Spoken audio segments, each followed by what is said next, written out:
This is Business Week, a weekly program brought to you by BusinessDay television. And we're live from Lagos, the nation's commercial capital, bringing you the latest insight into the stories that matter for business and the economy. I am Deborah Eze. Onyeka Valentine. I am Destiny Momo. My name is Elizabeth Moses.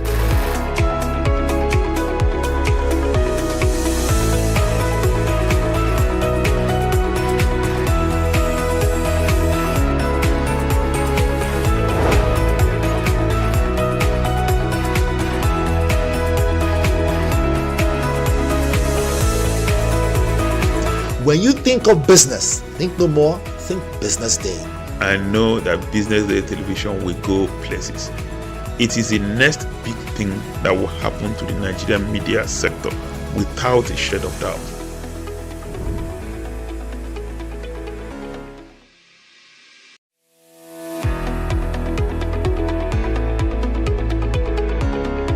This is Business Week, a weekly program brought to you by BusinessDay television.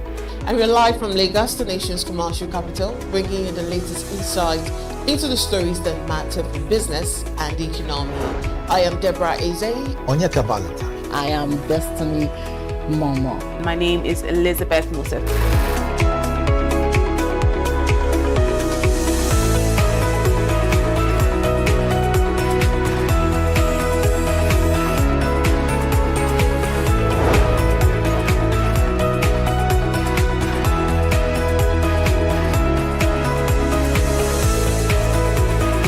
When you think of business, think no more, think Business Day.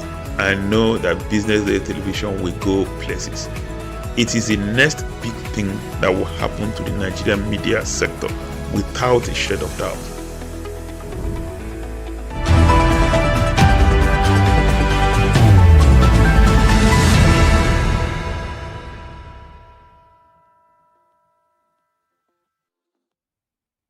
It's a lovely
the Business Day CEO from the 14th annual edition, and I'm still speaking to the CEOs, business leaders in the room, and it's been a very insightful conversation so far. Right now, I have the partner tax at KPMG, Mr. Dayo Adeniji. Thank you so much for joining us. I'm going to start by asking what some of the key insights is Elizabeth from this event. I mean, you've been here for the entire day, so just share with me some of the things that we must know.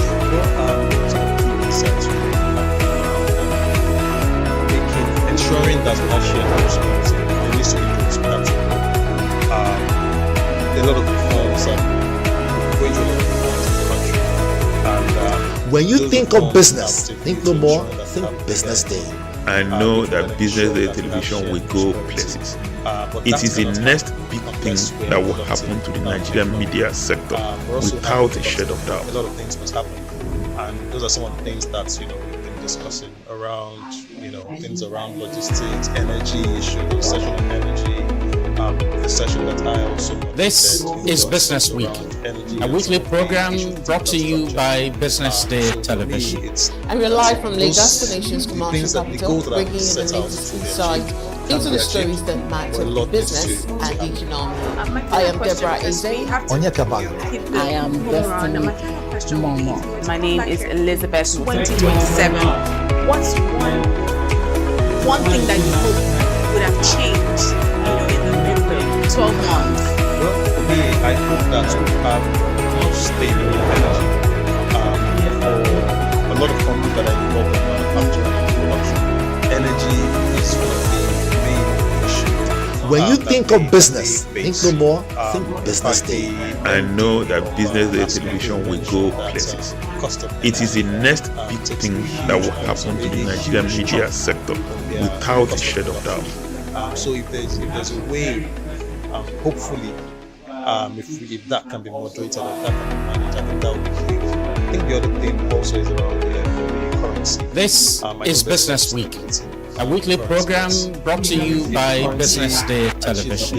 And we're live from Lagos, the nation's commercial capital, bringing you the latest insight into the stories that matter for business and the economy. I am Deborah Eze. I am Destiny Momo. My name is Elizabeth.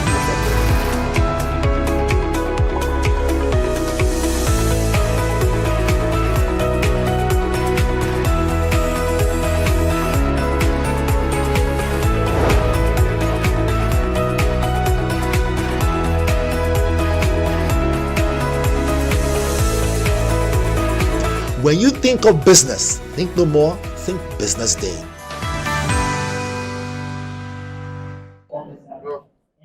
We're still here at the BusinessDay CEO Forum, the 14th edition, and I'm still speaking to our leaders here in the hall, and I'm speaking now with the DG CEO of the Miriam Babangida National Center for Women Development, Dr. Adedayo Benjamin Lani. It's good to have you seated here with us today. Great to be here. Thank you so much for honoring our invite. So let's talk about the theme for this year's event, which is from stability to shared prosperity. I'm very curious to know what shared prosperity, or moving from stability to shared prosperity, what it means for you.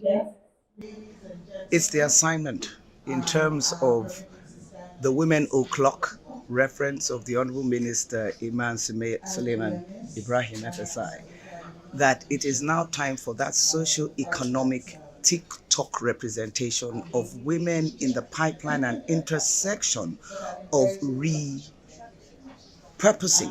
gross domestic product from just being an economic index to be a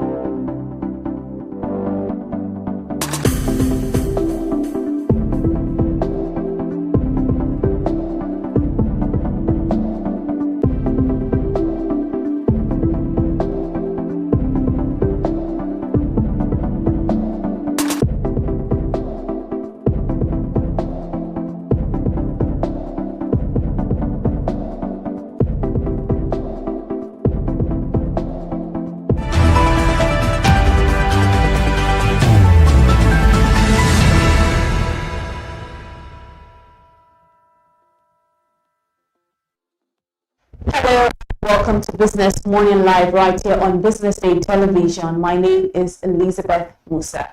Hospitality is often seen through the lens of hotels and tourism, but it's also business, one that creates jobs, attracts investment, and shapes how a country is experienced by visitors and investors alike. Nigeria has no shortage of ambition in the sector. New hotels continue to emerge. Local tourism is gaining attention and investors still see opportunity. Yet operators continue to grapple with rising costs, talent shortages, and the challenge of delivering world-class experiences in a difficult operating environment. So the question is, what will it take for Nigeria's hospitality industry to compete and grow sustainably? Well, joining me this morning is Mr. Olugbenga Omotayo Sunday. He's the convener of the Hotel Managers Conference Africa. It's a platform that brings together hotel managers and hospitality leaders from across Nigeria to share ideas, to strengthen leadership, and to improve standards across the country. Welcome to the show this morning. Good morning, Elizabeth. It's very good to have you with us this morning. Thank you so much for making time to be in the studio today. Thank you. Good to have you. But let's start with the conversation and the business environment. If you were to assess real quick the health of Nigeria's hospitality industry today, what's your diagnosis? Now you want me to act as a doctor? So yes. Okay, good. I would say that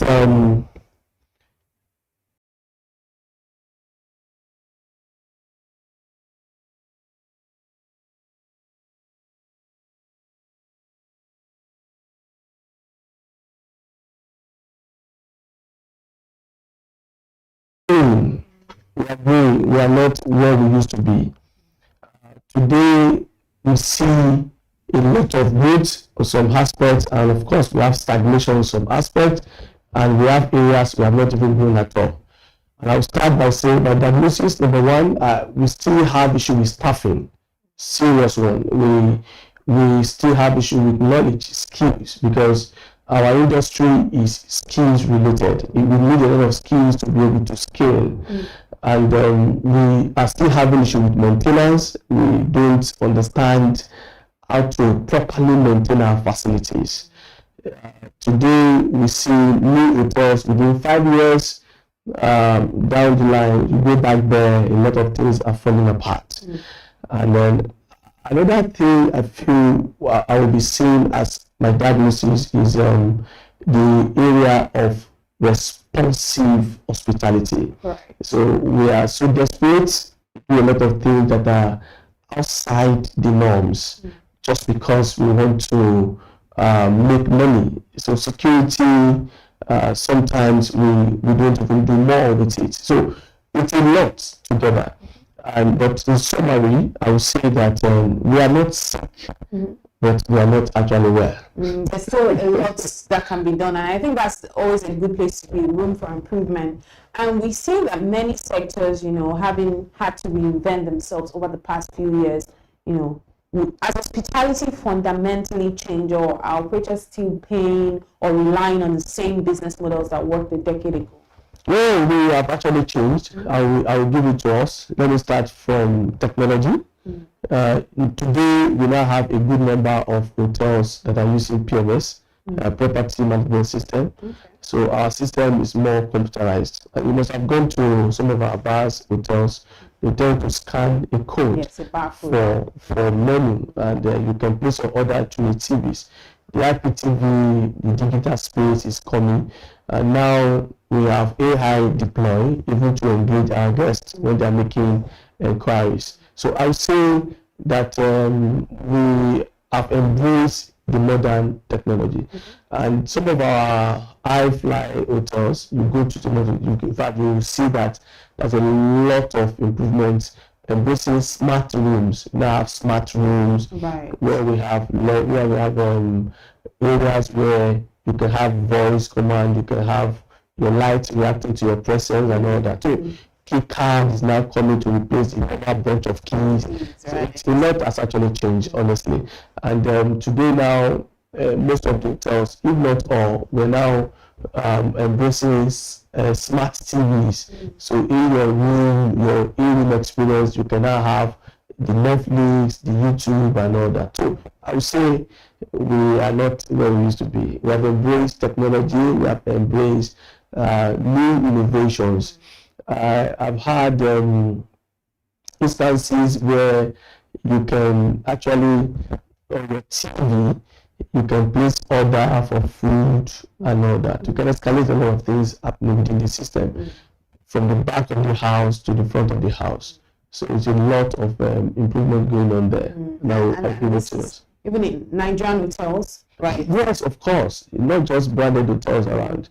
Nigeria hotels, we have a good number of them that all their operations has been digitalized. So we don't do manual anymore. The way we respond to the guests' complaint, feedback, a lot of things has changed.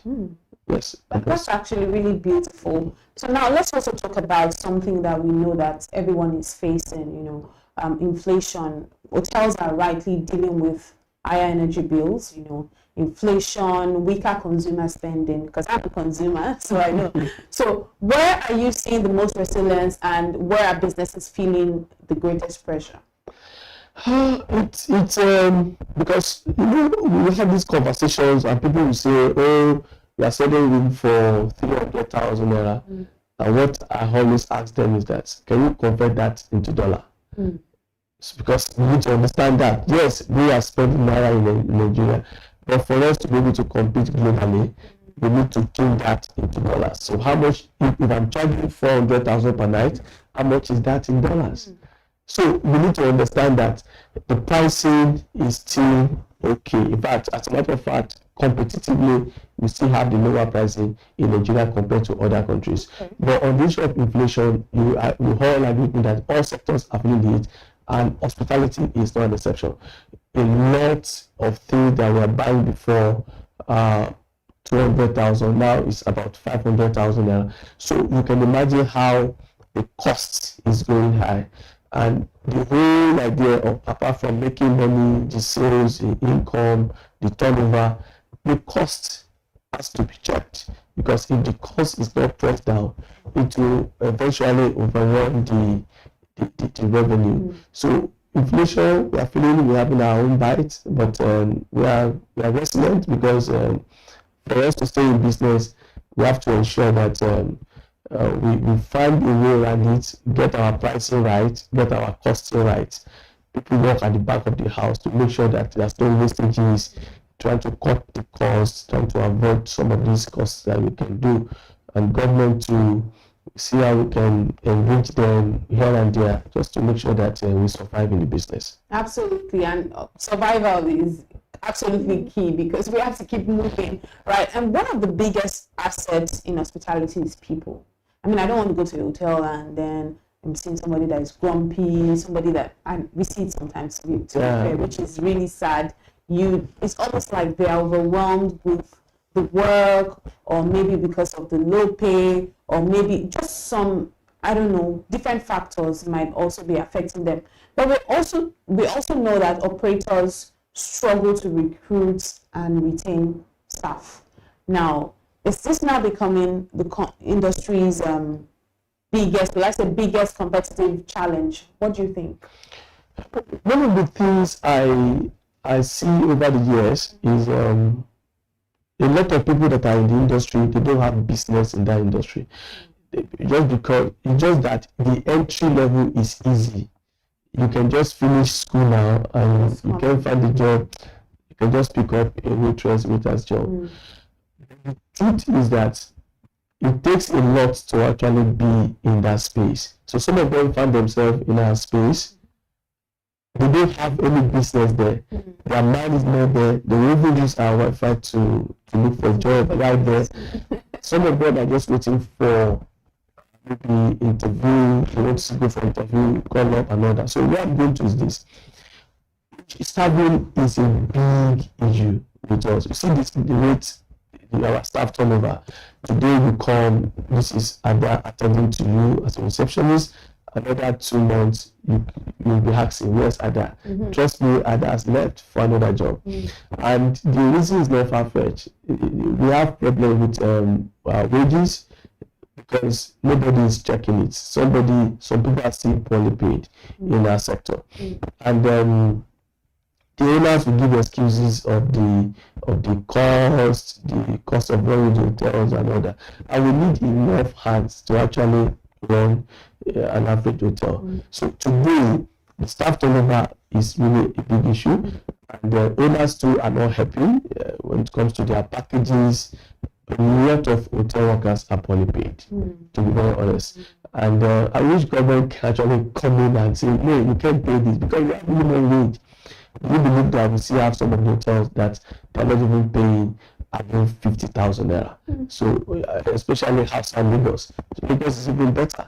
Wow. We can give it to Lagos on some areas, but anything outside Lagos, outside our major cities, you see how hotel staff are being poorly paid. And these are the people that are doing the job. And another thing is that we don't invest in these people when we bring them in.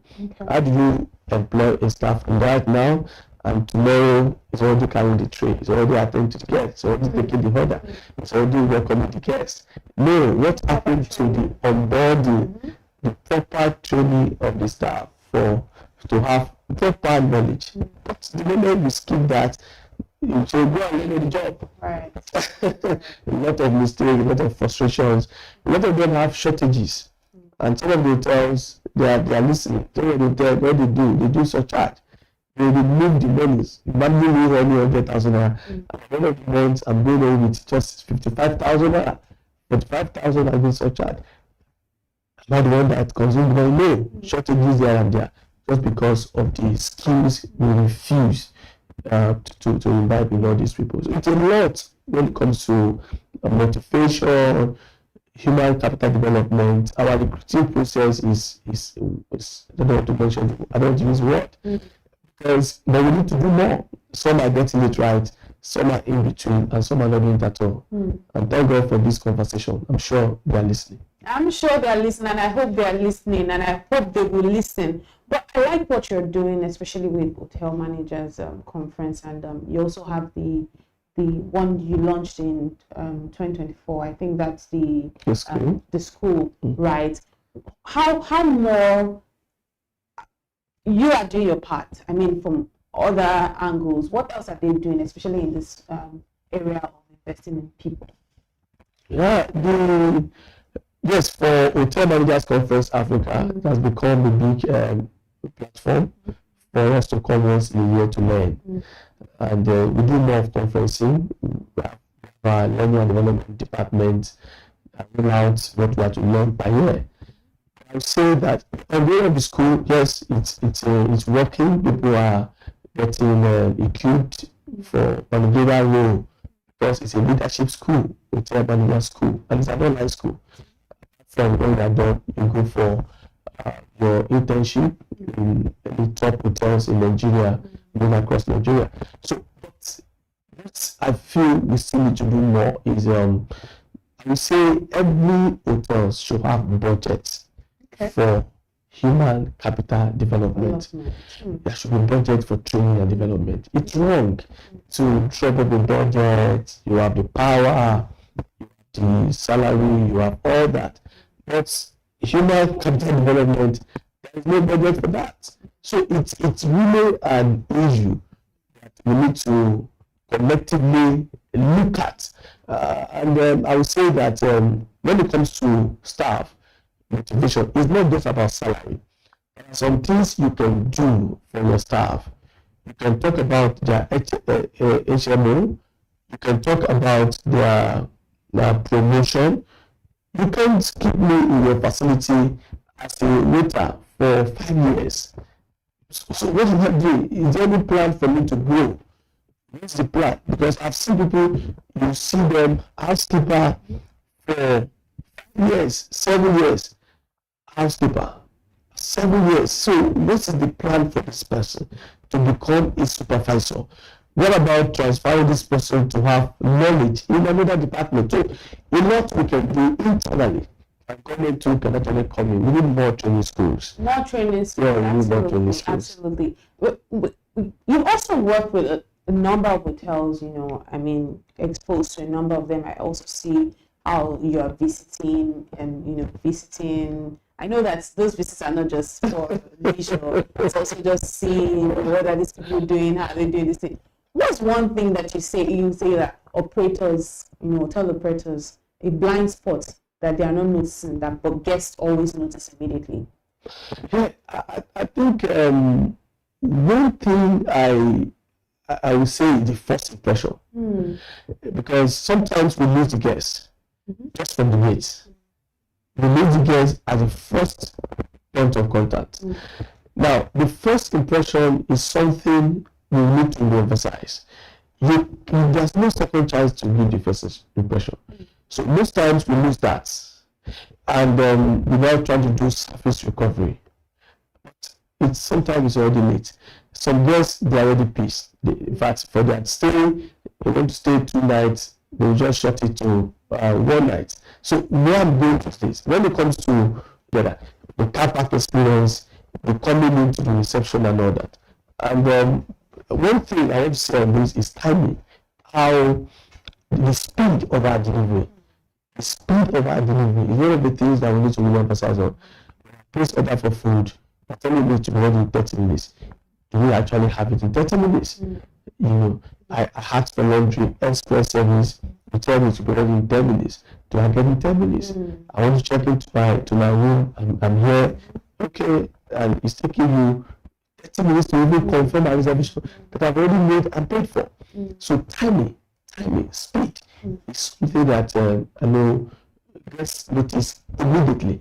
The level of our provider, you know, sometimes when the guests arrive, when we are not prepared, the guests notice. Because you'll be struggling so many things. If I'm not ready, if it's not ready, you will struggle. I will see it. You can't even hide.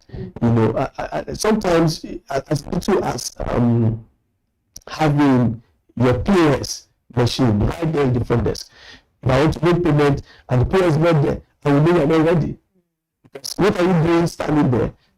Right, and you're looking for your POS. How? It should be there. As simple as spend. I want to write just to sign the signature. So the level of our preparedness is quite key, and guests actually notice.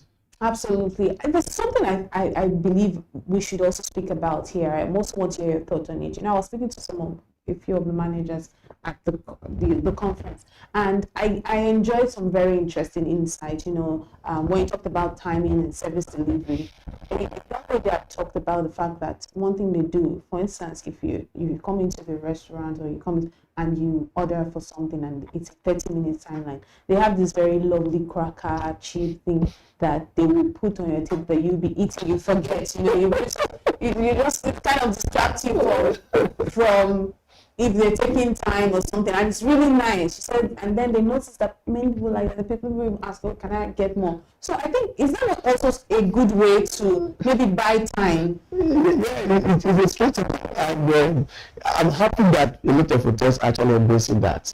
It's a strategy that we use, because if as you're waiting for your food, there should be something you can start with, and that can be something very quick. It's good, but then that does not mean that you should still keep them waiting, because some of them, they're on time. They want to go somewhere, they want to catch up with an appointment and all that. But I give it to some of the hotels that are doing that already, where they give you things just to occupy you while you're waiting. It's like it's a slight scam. Anyway, we also see that the guest experience is changing rapidly. How would you say that technology, I mean, you've talked about PMS, you know, the barcodes, all of these things, key cards and all of that. But let's talk about how AI is shaping or reshaping hospitality. Do Nigerian operators risk falling behind? Yes, AI has been embraced, and I would say that Nigeria, we are participating fully when it comes to AI deployment. And I would say this: yes, we have a lot to do with AI, because the component of AI is actually very much. But for hospitality, I will start by saying that a good number of hotels in Nigeria has actually embraced using AI just to fill some gap. Do you know that order taking AI is coming that side now very seriously? And some of our websites, AI is behind answering your questions, taking your bookings and all that.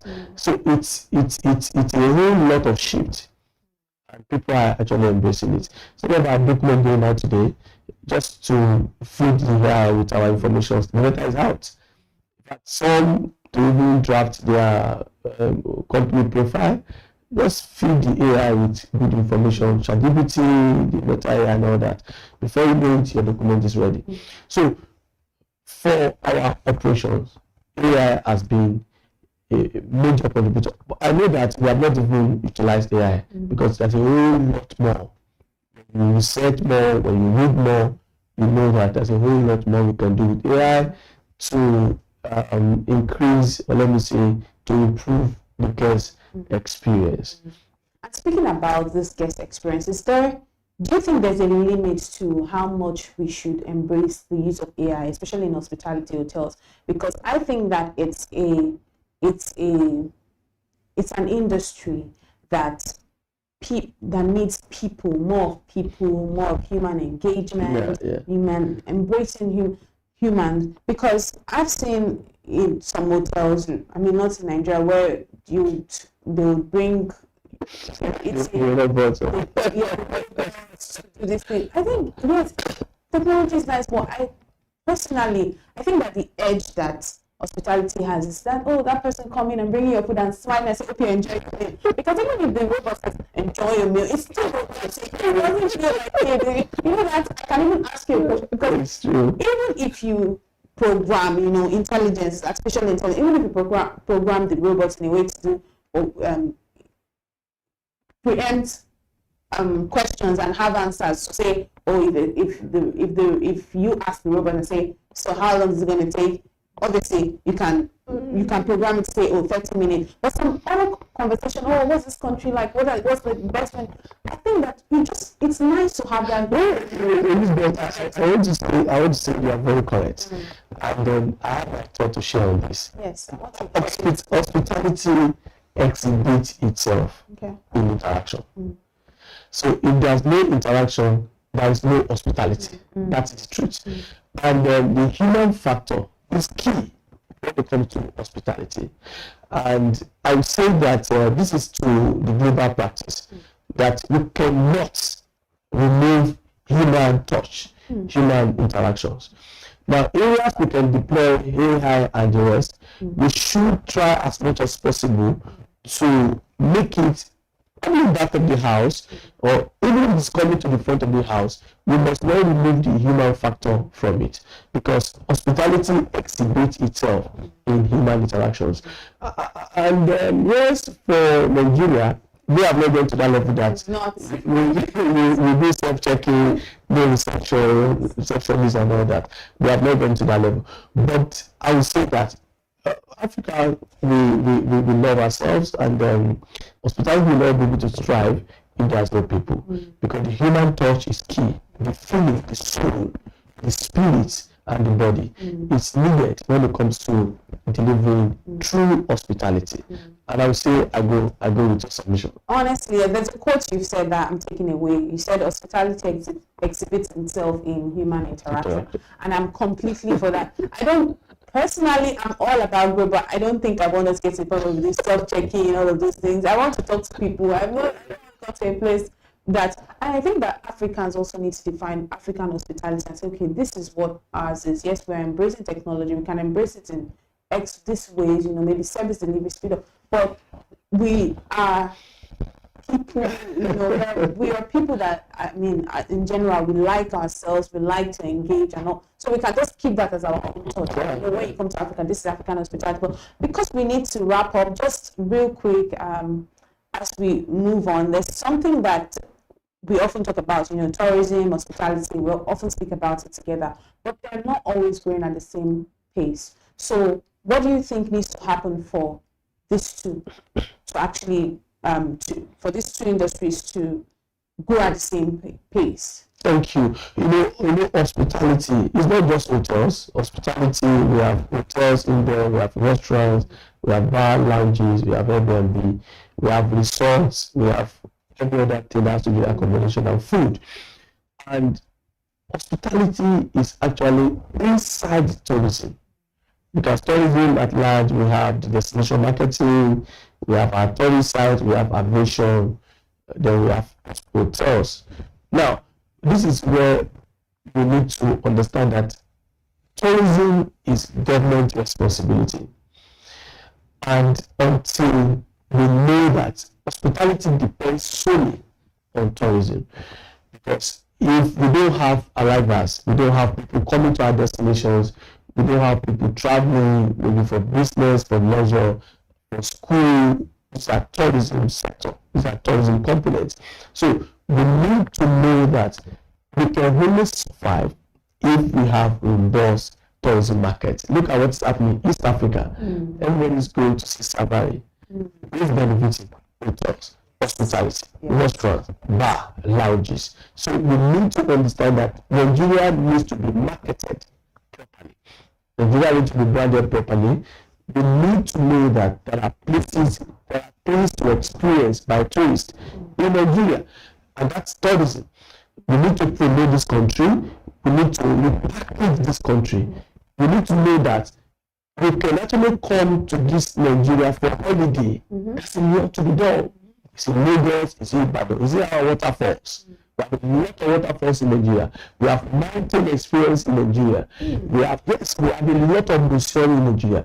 We have a lot of history in Nigeria. Look at Badagry to tell you much about all our slave history and all that. So you can imagine our beaches. We have Atlantic here. We have a lot of resorts, the lights. We have a whole lot of them in Nigeria. So what I'm going to do is we need to know. People don't even know that Nigeria is a place you can come and package and enjoy yourself. Security is also but the truth is that Nigeria is not the only insecure country in the world. We have a lot of countries that are not secured. So we need to understand, and not every part of Nigeria is insecure.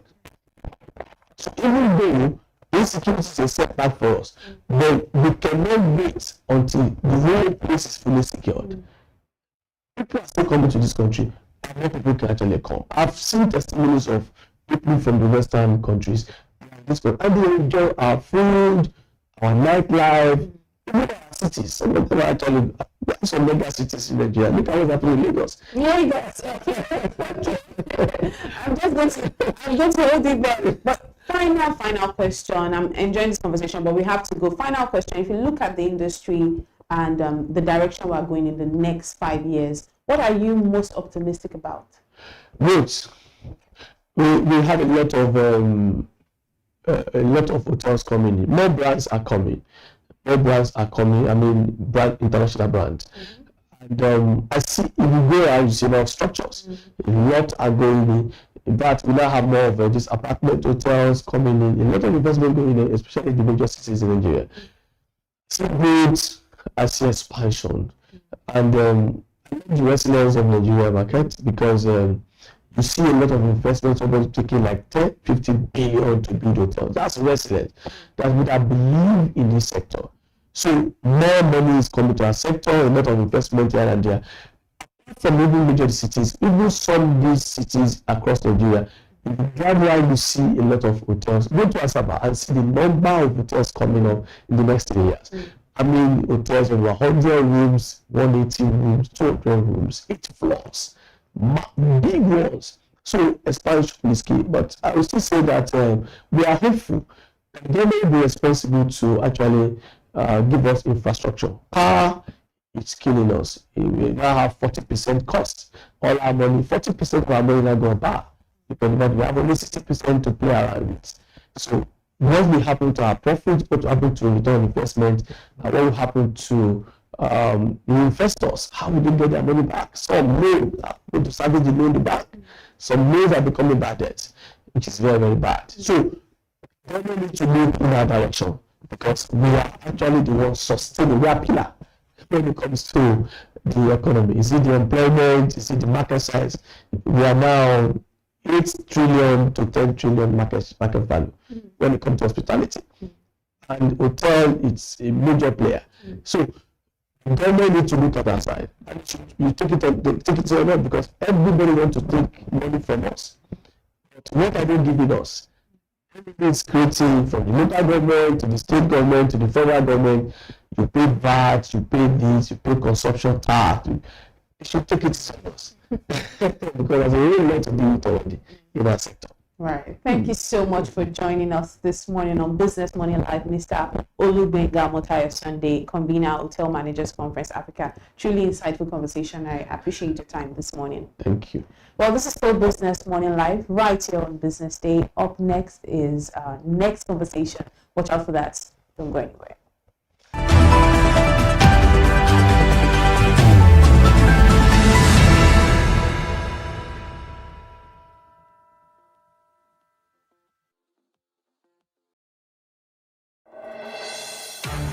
Nigeria, a land of boundless energy, driven by the pulse of over 200 million dreams. At the heart of this momentum stands a giant, Seplat Energy, an indigenous powerhouse accounting for a vital share of Nigeria's oil and gas output, propelled by the historic acquisition milestone with the acquisition of ExxonMobil's onshore and shallow water assets, significantly expanding its production capacity and marking its entry into offshore operations. We are the engine of prosperity, Nigeria's leading domestic gas supplier with a total gas production output of 2.7 billion cubic feet, and the landmark Ano gas project delivering first gas. We have elevated our total processed gas output to 855 million standard cubic feet per day onshore. Indeed, we have brought domestic gas utilization to new heights, powering industries and securing energy for millions. But we are not just growing production, we're growing responsibly. By ending routine flares, we are decarbonizing our operations today to protect the Nigeria of tomorrow. Our reach is expanding. From offshore gas distribution to the growth of CNG for transport and industry, we are deepening our presence across the entire value chain. Our impact reaches the grassroots. Through innovative mini-grid projects, we are bringing clean, reliable energy to local communities, fueling economic empowerment where it's needed most. We are more than an energy company. We are a partner in progress, a leader in the energy transition, a giant rooted in Nigeria for Nigeria. Seplat Energy, leading Nigeria's energy transition, powering the future. At Providus Bank, we're committed to your growth and success. You're never alone on the journey. Our personalized relationship banking is how we do things together. It's what sets us apart. We value every individual and partnership and treat them as such. We're committed to helping you grow and celebrating your success. This is your life story, your future, your forward. This is all about you. Let's move you forward. Providus Bank.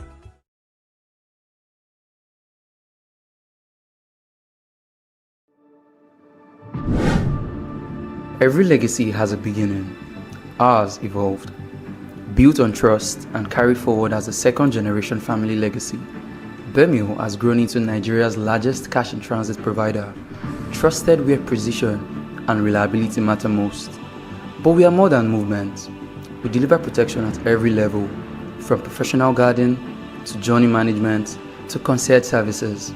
And through Bemio Polo, we reflect the identity, heritage and standards we uphold. This is modern service. This is a legacy in motion. Bemio, your partner to safer living.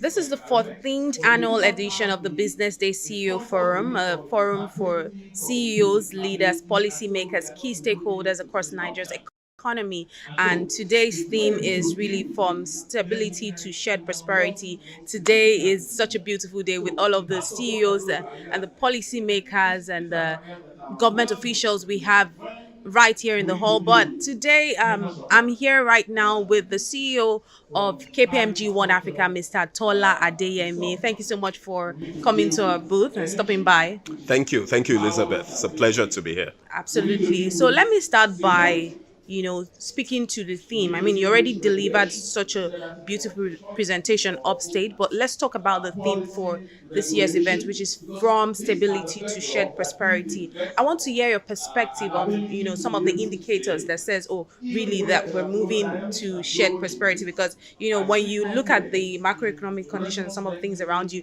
it's hard to, to actually agree. So I want to hear your perspective.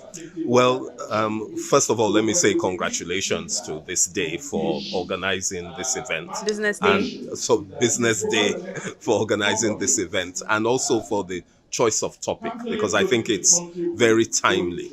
We've gone through a suite of reforms in Nigeria, which were aimed at stabilizing the economy. But the other important aspect of that is making sure that the prosperity that comes from GDP growth, that permeates throughout the economy and everybody feels the impact. So we know intuitively that people complain about the rise.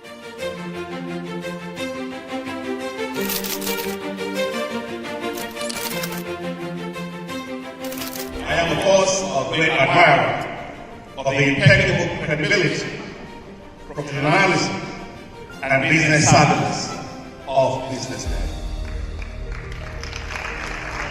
If you really mean business in Nigeria, start your day with BusinessDay.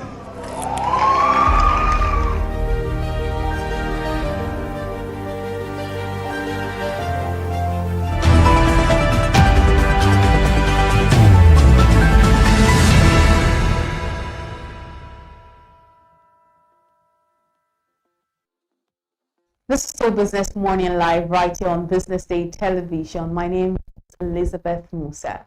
From tax reforms to digital compliance, Nigeria's revenue collection is entering a new phase. By July 31st, every large taxpayer with an annual turnover of 5 billion naira or more is expected to be fully integrated into the Nigeria Revenue Services electronic invoicing platform.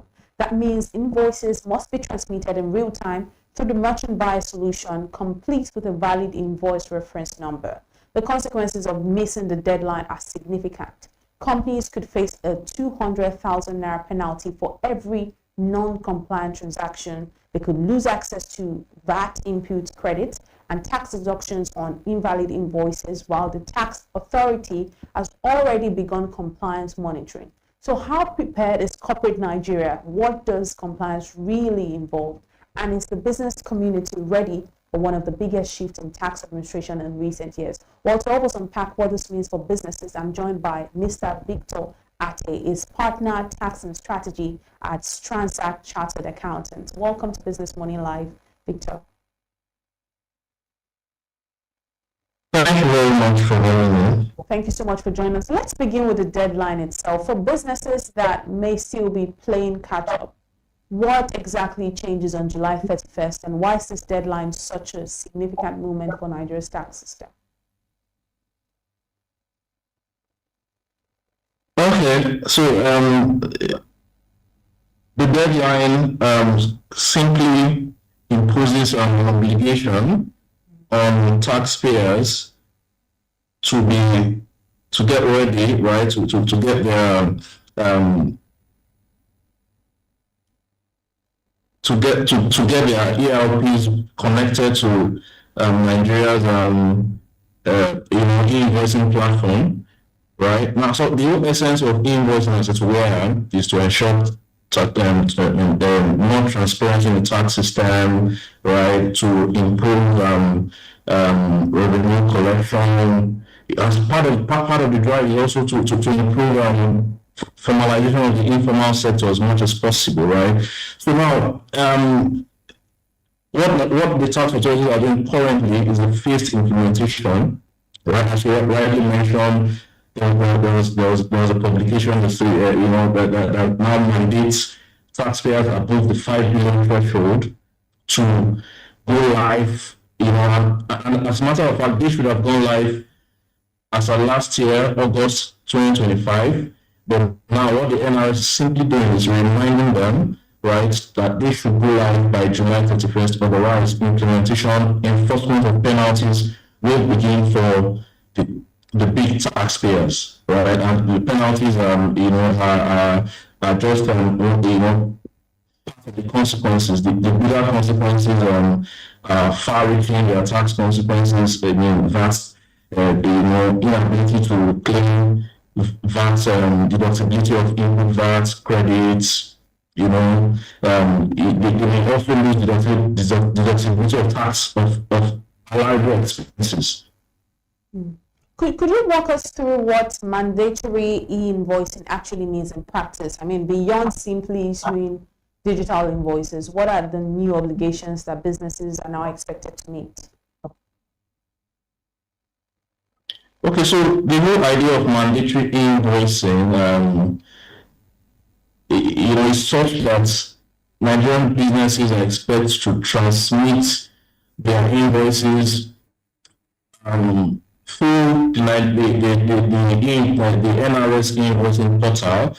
Now, the Nigerian invoicing portal is called a clearance model. What it means is, as taxpayers issue invoices through their accounting systems, it doesn't matter the ERP they use, the invoices are expected to go through a pipeline, right, to the NRS portal, get a unique IRN, invoice reference number, return back, and before being transmitted to the customers, right? Now, the implication of not being invoicing compliant is that whatever transactions that happens outside outside the Nigerian invoicing system may be deemed not legal, not fully legal, right? And now we can Nigeria is not the first country implementing this, right? We are just trying to model international best practices. Case in point, countries like Kenya are already implementing this thing. As a matter of fact, we have clients that have given us first-hand experience in countries like Kenya, where this was implemented like 2 years ago, and currently the tax bodies in those jurisdictions, right, already giving us an indication of what to expect in Nigeria, right? So the implication is whatever doesn't go through the NRS portal will be deemed not admissible for tax purposes. I think that is a far-reaching implication for businesses. Right. And speaking of the implications, the penalties are quite severe. We're talking about 200,000 naira for every non-compliant transaction, alongside the loss of, the value-added tax, impute credits, and tax deductibility. How should companies interpret these sanctions, and do you think they're enough to drive widespread compliance? Yeah, so the sanctions themselves are just a way to drive compliance. As it were, every tax burden, for every tax obligation, there's always a penalty just to drive compliance. However, the bigger risk for businesses beyond just the penalties, in our assessment, is also issues like commercial. There are issues like commercial risk, existential threats to businesses. I'll give you an instance. A lot of businesses now feel that the compliance drive is focused at big players, the guys that go 5 billion, the threshold. But then if you look at that latest FRS circular that was released on 24th of July, the last bullet there reads that even your expenses, right, should be invoicing compliant, meaning that if you have vendors, services that make up your expenses, right, even if those vendors are below the threshold, there's also a risk for you as a business where your vendors are also not compliant. So the point I'm making is beyond just focusing on the penalties. Companies should look at the implications for their business, because it's going to be something that cuts across the entire scope of the business. And I don't know if that's clear. And many of these businesses actually operate on complex ERP and finance systems. How technically demanding is this integration process, and where are these companies encountering the biggest problems? The biggest implementation challenges? Yeah, so implementation is actually, if you're dealing with the right service provider, it's actually seamless. For us, as one of the service providers, we have a tech business called Ductworks, right? And we provide the service now. For us, it's been seamless so far. We've implemented this seamlessly for a lot of our clients. Within a week, max 2 weeks turnaround time. So for businesses, I think the important thing they need to do is be aware that this obligation is there, and quickly take steps to get on board the invoicing portal by talking to an accredited integrator, an APP license provider, right? Those are the 2 licenses required to actually get on board the NRS invoicing portal, and fortunately, we have both licenses. So we encourage taxpayers to reach out to us or other accredited service providers out there. Mr. Ate, do you actually think that most large taxpayers are genuinely ready for this transition, or are we likely to see a rush of last-minute compliance before the deadline? Yes, that is very likely going to happen, right? But then what we've been advising our clients and other taxpayers is it is better you do it, you do it early, comply early, right? Because of course, integrating your ERP to NRS, like I mentioned earlier, is a tech thing, right? It will require having a tech expert coming in to look at your ERP, look at your business model, understand the nuances around the taxation, the nature of your transactions, the tax implications of so that they can structure your transactions correctly. Because if it is not properly done, there also could be tax leakages, right? From not implementing from not doing the integration properly, right? So we are advising taxpayers. Advice is that they should do it early. Of course, we envisage there to be last minute rush, but all that is avoidable if taxpayers comply early. I'm also very curious, right, to know what some of the long-term benefits e-invoicing offers businesses. Going beyond penalties. We know that in a country like Nigeria, it's always good to put a little bit of what do we call that thing? When it's either we like benefit, okay, this is why you should do the XYZ thing. If you're not doing this thing, then there's this penalty, and then that makes people do or not do. So what are some of the long-term benefits that e-invoicing offers businesses? Going beyond the penalties, would you say it improves efficiency, governance, transparency, or is this simply another compliance exercise? Because I'm sure that's what the audience wants to know right now.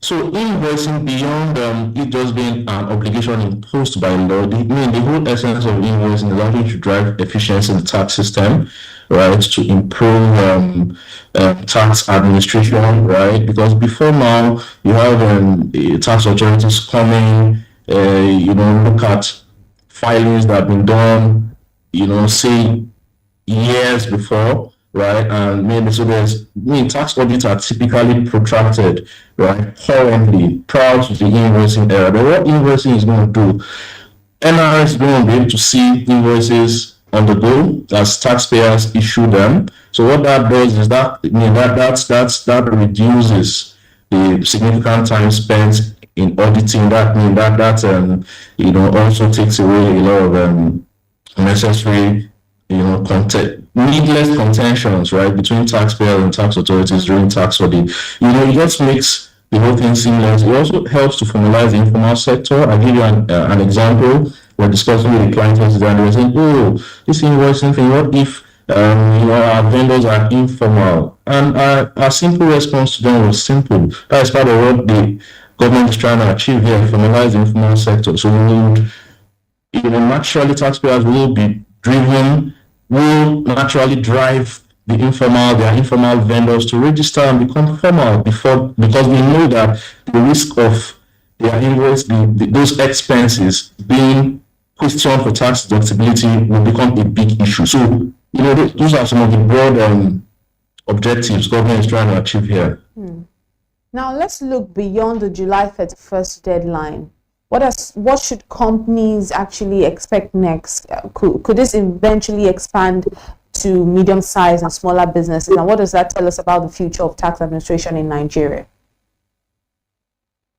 Sure. So part of the things we've also told our our taxpayers, our clients, and all of that is invoicing to actually achieve its holistic internal benefit, right?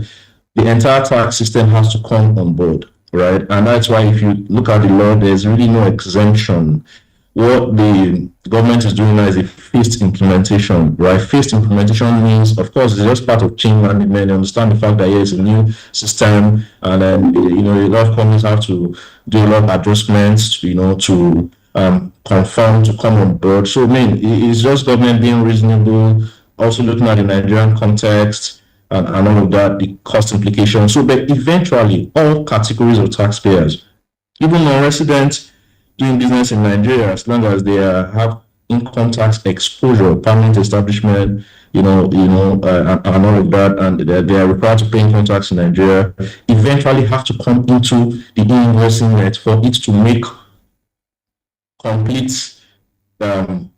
sense of, for government to achieve the intended benefit, right? And that mirrors what's going on in other jurisdictions. Now, I used Kenya as an example before now.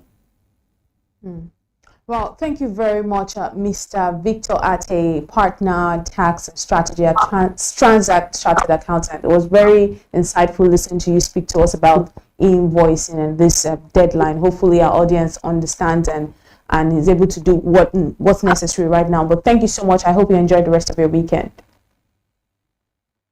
Thank you very much for having me. Well, this is still Business Morning Live right here on Business Day Television. Up next, we're speaking about trade tensions. Do stay with us.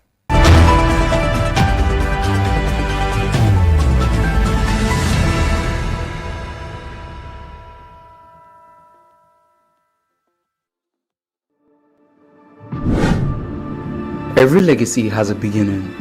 Ours evolved. Built on trust and carried forward as a second-generation family legacy, Bemio has grown into Nigeria's largest cash-in-transit provider, trusted where precision and reliability matter most. But we are more than movement. We deliver protection at every level, from professional guarding to journey management to concierge services. And through Bemio Polo, we reflect the identity, heritage and standards we uphold. This is modern service. This is a legacy in motion. Bemio, your partner to safer living.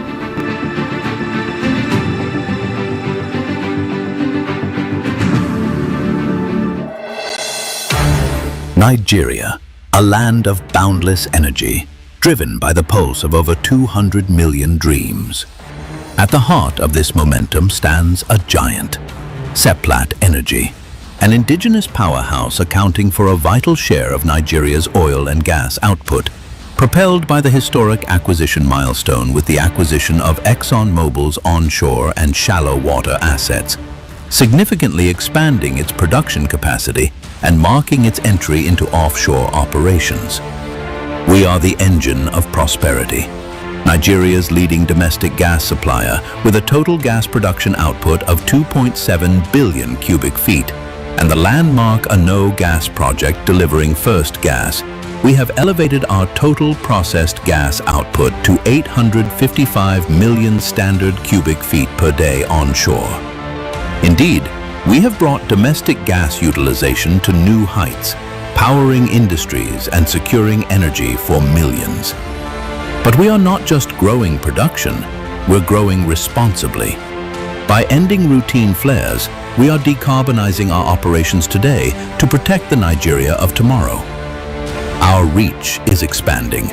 From offshore gas distribution to the growth of CNG for transport and industry, we are deepening our presence across the entire value chain. Our impact reaches the grassroots. Through innovative mini-grid projects, we are bringing clean, reliable energy to local communities, fueling economic empowerment where it's needed most. We are more than an energy company. We are a partner in progress, a leader in the energy transition, a giant rooted in Nigeria for Nigeria. Seplat Energy, leading Nigeria's energy transition, powering the...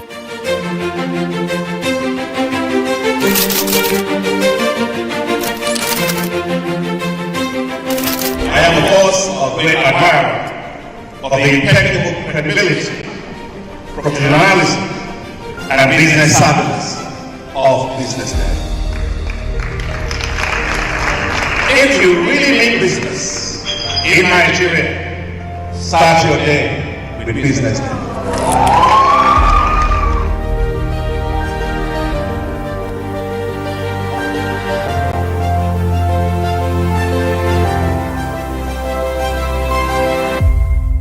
BusinessDay is West Africa's leading provider of business intelligence and information, delivering premium content across diversified media platforms, including online, mobile, and print.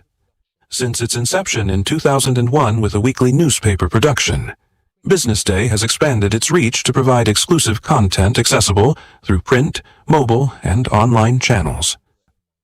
At BusinessDay, our mission is clear: to be the foremost provider of business and financial content, empowering readers to make informed decisions in Nigeria and Africa.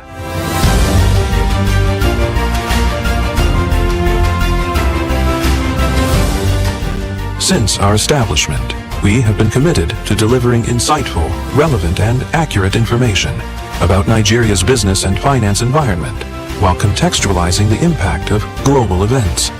We monitor the stock market, analyze the companies driving it, and report on government policies and their economic implications. From decoding market trends to dissecting economic shifts, we offer actionable investment ideas and serve as a compass for decision-makers navigating complexity.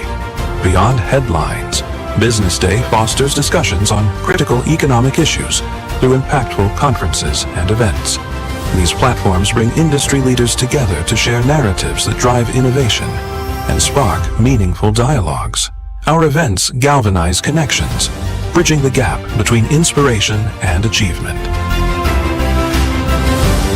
For businesses seeking visibility, our strong digital presence offers unparalleled opportunities, with millions of followers across social media and a dynamic website attracting visitors from within and outside Nigeria. BusinessDay is the ideal platform to boost visibility for your products and services.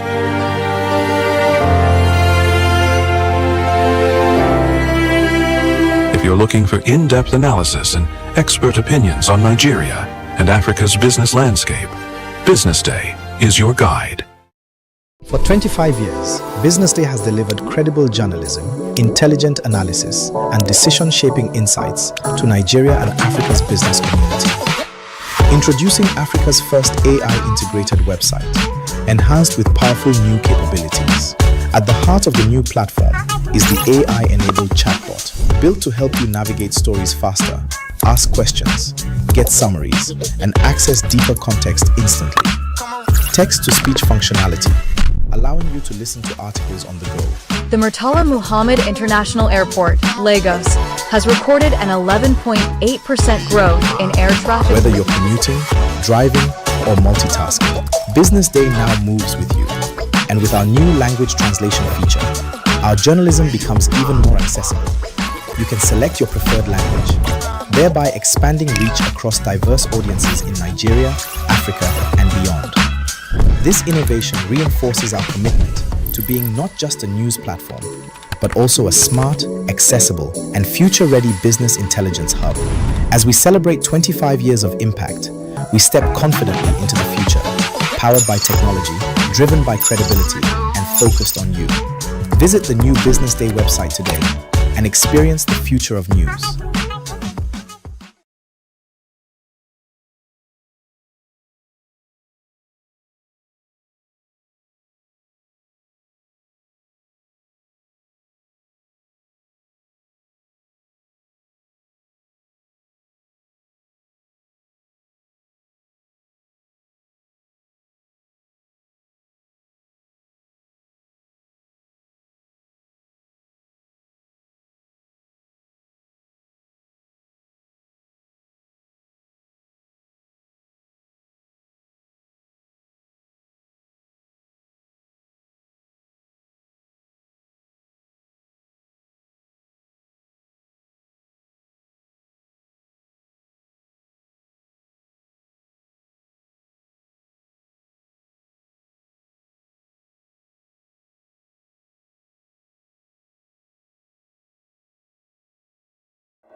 Nigeria, a land of boundless energy, driven by the pulse of over 200 million dreams.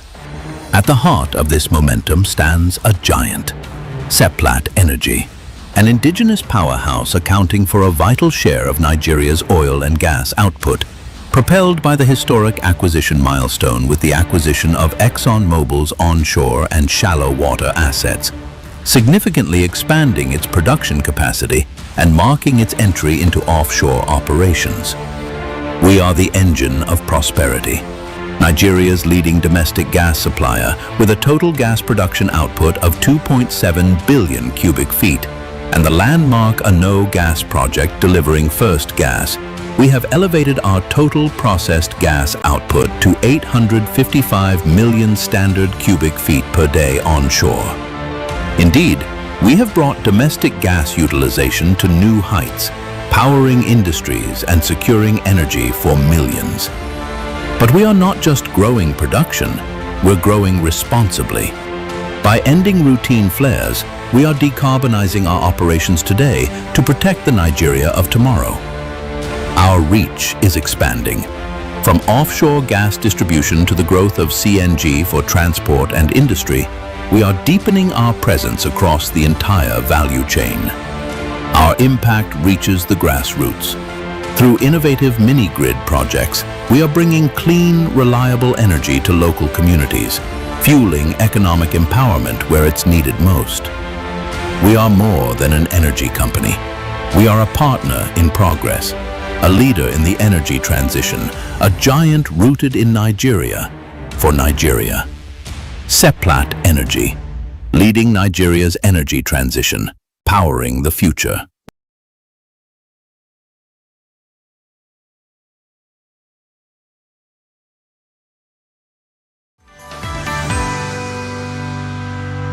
This is the 14th annual edition of the Business Day CEO Forum, a forum for CEOs, leaders, policymakers, key stakeholders across Nigeria's economy.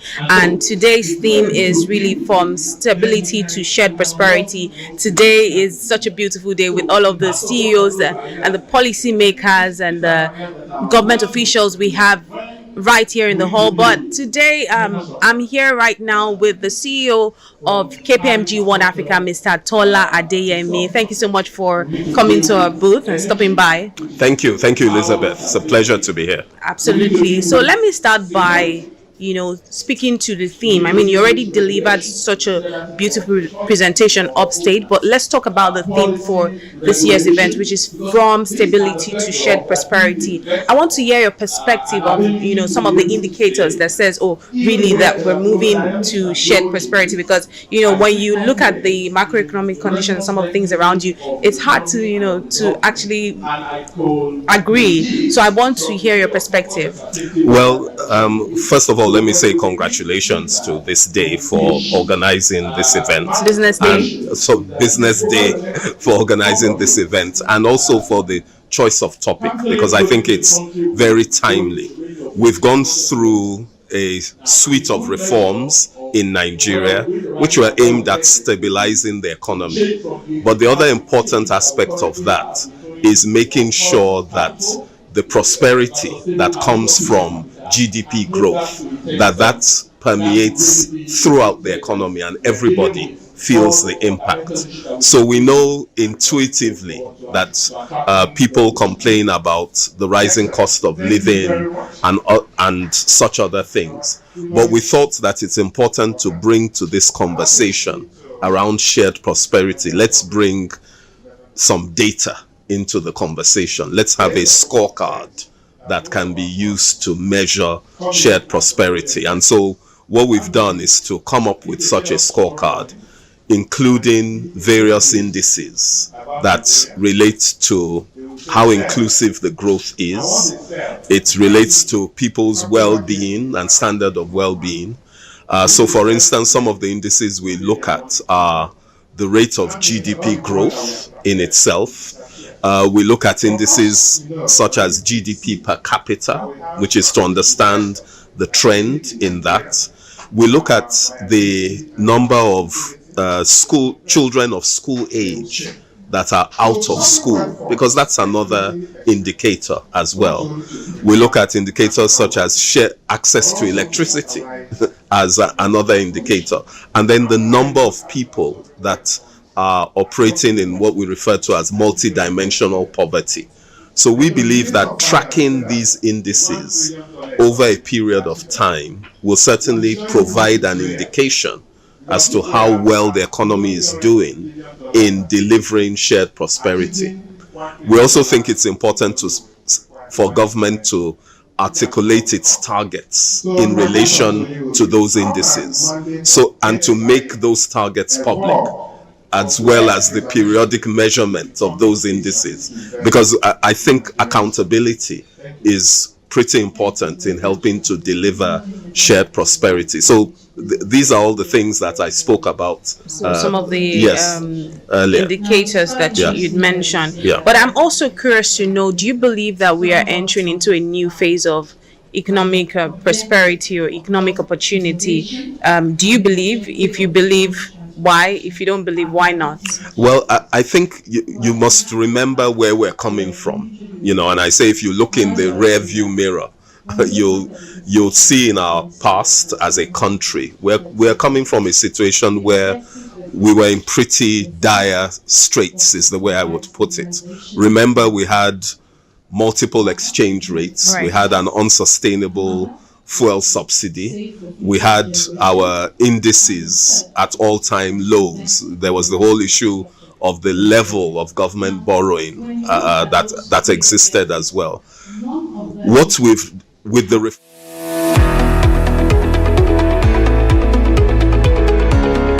This is Business Week, a weekly program brought to you by BusinessDay Television.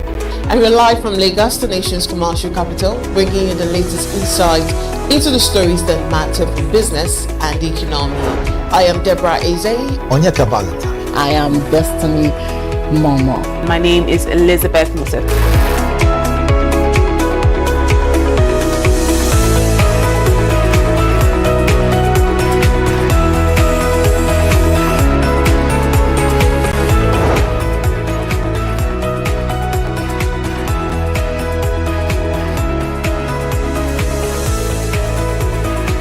When you think of business, think no more, think Business Day. I know that BusinessDay Television will go places. It is the next big thing that will happen to the Nigerian media sector without a shade of doubt.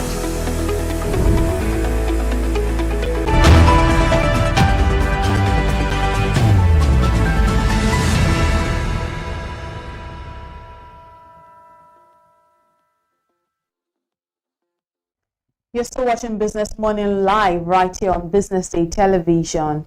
Now, global trade is becoming increasingly unpredictable, from shifting tariff policies and geopolitical conflicts to supply chain disruptions and fluctuating commodity prices.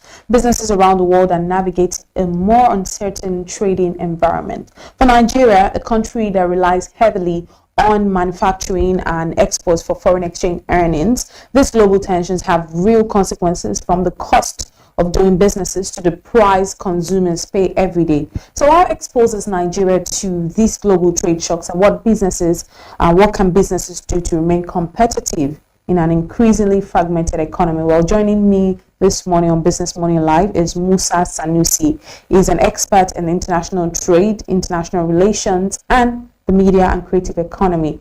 Welcome to the show, Mr. Musa. Thank you for having me. It is a pleasure being here. Absolutely. Let's begin with the basics, Mr. Musa. When we talk about global trade tensions, what exactly does that mean, and why should Nigerian businesses care?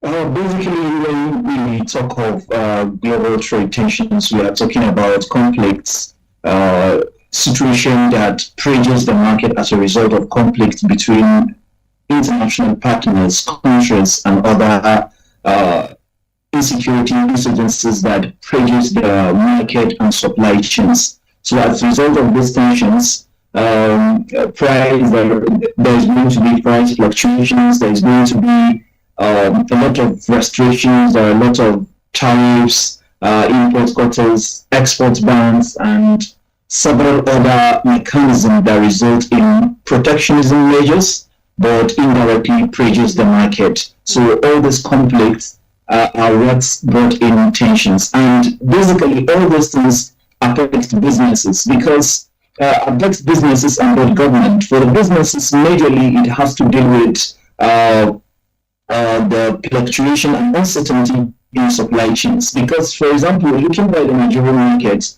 we are import-dependent country whereby our pharmaceuticals inputs, machinery, industrial manufacturing inputs, and several other agricultural inputs, including fertilizer and machineries, we all depend on this for our sustainability and our productivity. And that affects our supply chain and also prejudices the market, and that resulted in consumers' experiences inflation. And once all these things come into the market, it resulted in high tensions, and majorly all these tensions are imported. And locally, the tensions that were locally usually they affect market, they affect our exports and also our pushings. I mean, economic shock observers were weakened. For example, the issue of Boko Haram, ISWAF, banditry, kidnappers, and a lot more other things that we are facing locally. They are affecting our shock observers. Basically, as we speak today in Nigeria, we don't have shock observers when we experience all this input. It's easily when the foreign exchange gets pressured because of foreign tensions. It easily affects businesses. It easily affects consumers through inflations, and the market, the foreign exchange market depreciated. And likewise, once there is inflation in our supply partners' destination, it easily affects it. So basically, that is what is big trade tensions. Right, and we also see that from the United States tariff policies to ongoing geopolitical conflicts, which of these global developments would you say is having the biggest impact on trade today? Yes, the U.S.-China rivalry affects the global, results in pressuring the market, and we all consumed all these tensions because United States is in control of the financial architecture of the world, and as well as several other security architecture. They are involved in a lot of security architectures, and China today is in control of supply chains, and several other inputs to the global market. And the rivalry resulted in pressuring our own market and in creating unneeded and unnecessary tensions because of their rivalry. Because United States can easily sanction a third-party country because of China. And if you can see that in recent times there is war between US and Iran and Israel, and before you know, United States just brought in a carpet sanctions for every other country that were involved in any trade or buy Iranian fuel. So in that situation, you can see that it restricts and affects the flow of products and commodities and several other consumer goods and other crude material and minerals, critical minerals for the global market to continue. And even pharmaceuticals were affected, even machineries and production and several other semiconductors needed for far-fetched productions. It affects the markets a lot. And OEMs, all these things are material that all the market needed. Think of our aviation market. They easily consume the tension. So the rivalry is another thing between the US and China. And we know of other tensions. Let's think of Africa.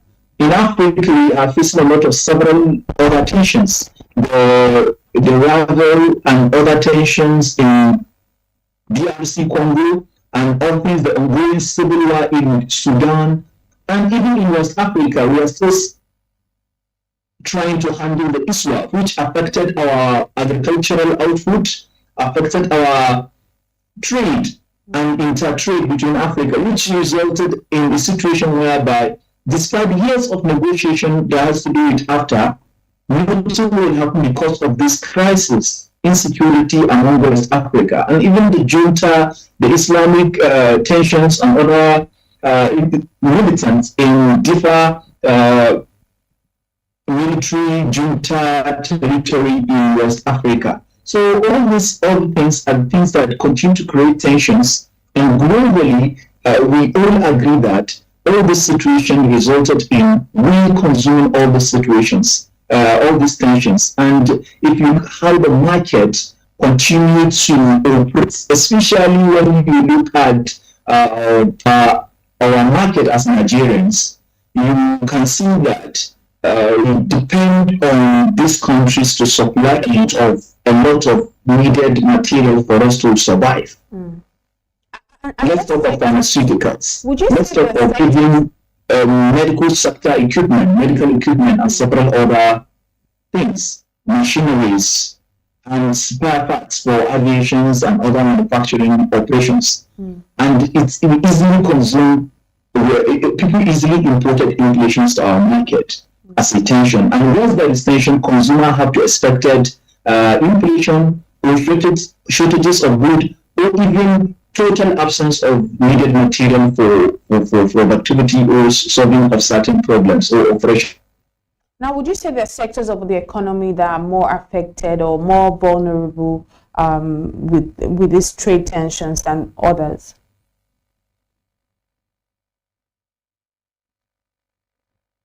Mr. Musa, are you there? Okay, I think it is frozen, just a little bit of technology challenges there. But just before the technological glitch, obviously we're talking about some of the how the Nigerian economy is being affected by trade tensions with the US, Iran, the wars going on right now and all of that. And I was speaking with Mr. Musa, apparently happens to also share my surname. Mr. Musa Sanusi is an expert in international trade and international relations, and also the media and the creative economy. And it's been such a very robust conversation so far. Mr. Musa, we lost you for a bit, but just before I lost you, I was asking about something that I think is important for you to clarify to our audience. I said, do we have areas that are more vulnerable than others in the Nigerian sectors of the Nigerian economy that are more vulnerable than others? Are there industries that are feeling more of the pressure? Yes, in Nigeria we have several other industries that usually when there is this crisis like this, the industries are usually affected. Let's think of manufacturing. Manufacturing in Nigeria. Basically, when you talk of manufacturing, you have to talk of machineries. And when you can talk of machineries, you have to talk of spare parts, because there are needed spare parts that always they are changeable, they need to be maintained or they replaced. So most of our spare parts were imported. I had a scenario, a contractor in Nigeria who did in highway constructions told me because of absence of one single spare part for his machinery, he suspended ongoing construction for almost 3 to 4 days. And that 3 to 4 days will affect Nigerian economy, because you already planned for that the construction will be going or will deliver within a certain period of time. And you are unable to even operate for like 3 days. It affects him thoroughly. And we can talk about pharmaceuticals. Mainly pharmaceuticals are imported in Nigeria, especially the critical pharmaceuticals that we need for our day-to-day safety. And likewise, you have to talk of industries like agriculture. We imported a lot of fertilizer. Even though Buhari regime, there are a lot of restrictions when it comes to fertilizer, which resulted in double standard of his agendas. You can see that aside from farm inputs, which include fertilizer, machineries for agricultural operations, still they need spare parts. Themselves, the machineries need to be imported. So all these things affected, and not even talk of the telecommunication sector. Telecommunication sector, they were totally affected most of the time. And you can think of other sectors which they are very critical, especially in the area of creative and creator economy, which is dealing with social media, creator economy, basically, not even to talk of social media. You can see that we are facing a lot of restriction when it comes to payment gateways. You may go and do all your creator and activities, but to withdraw the money or get a payout is a concern because of all these restrictions. If you are on platforms like Stripe, in Nigeria, it's like near impossible for you to withdraw your money directly to a local commercial bank because of restriction, because the technology is owned by the US and they restrict it to Nigeria, and it affects us. And they all do this because of some certain restriction or global tensions that we consume from China or other destinations. So all these industries were totally affected. And even though, despite the way they were affected, the ripple effects of all this industry go to other industries like transportation, like education, and several other industries. They were easily affected. You can easily transfer all these things to all this industry. And to the final consumer, once there is tension, he consumes the inflation, because there is going to be an inflation if there is these tensions. Let's also talk about the Africa Continental Free Trade Area, which we know is supposed to designed to boost intra-African trade. Would you say that it could help cushion Nigeria against global trade uncertainties? Yes, if AFTA will be fully operated, it will easily serve as a shock observer when there is tension. But all we need to agree that the tension will always be there. Is how you handle the tension is the most important thing. And that is why you need to be alerted, you need to be having insight, you need to be having experts handling the situation and the tension for you.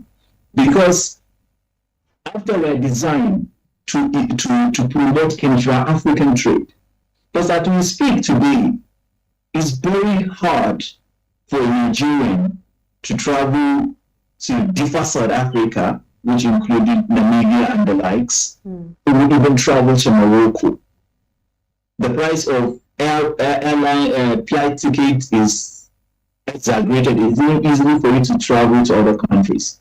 And of recent, we had what the OO1 in the business world in Africa says, that it's easily for him to export to other European or Asian countries than export to even Ghana. And that means if we have to tell ourselves the truth, if Aliko Gotti can see that, that means the operation of AFTA is near minimal or absent. Is nowhere to be found. Because if AFTA is fully operational, even if it's not fully operational, the first person that needs to leverage or utilize that is Aliko Gotti. And Aliko Gotti openly says that it is wanting. That means the thing is not working.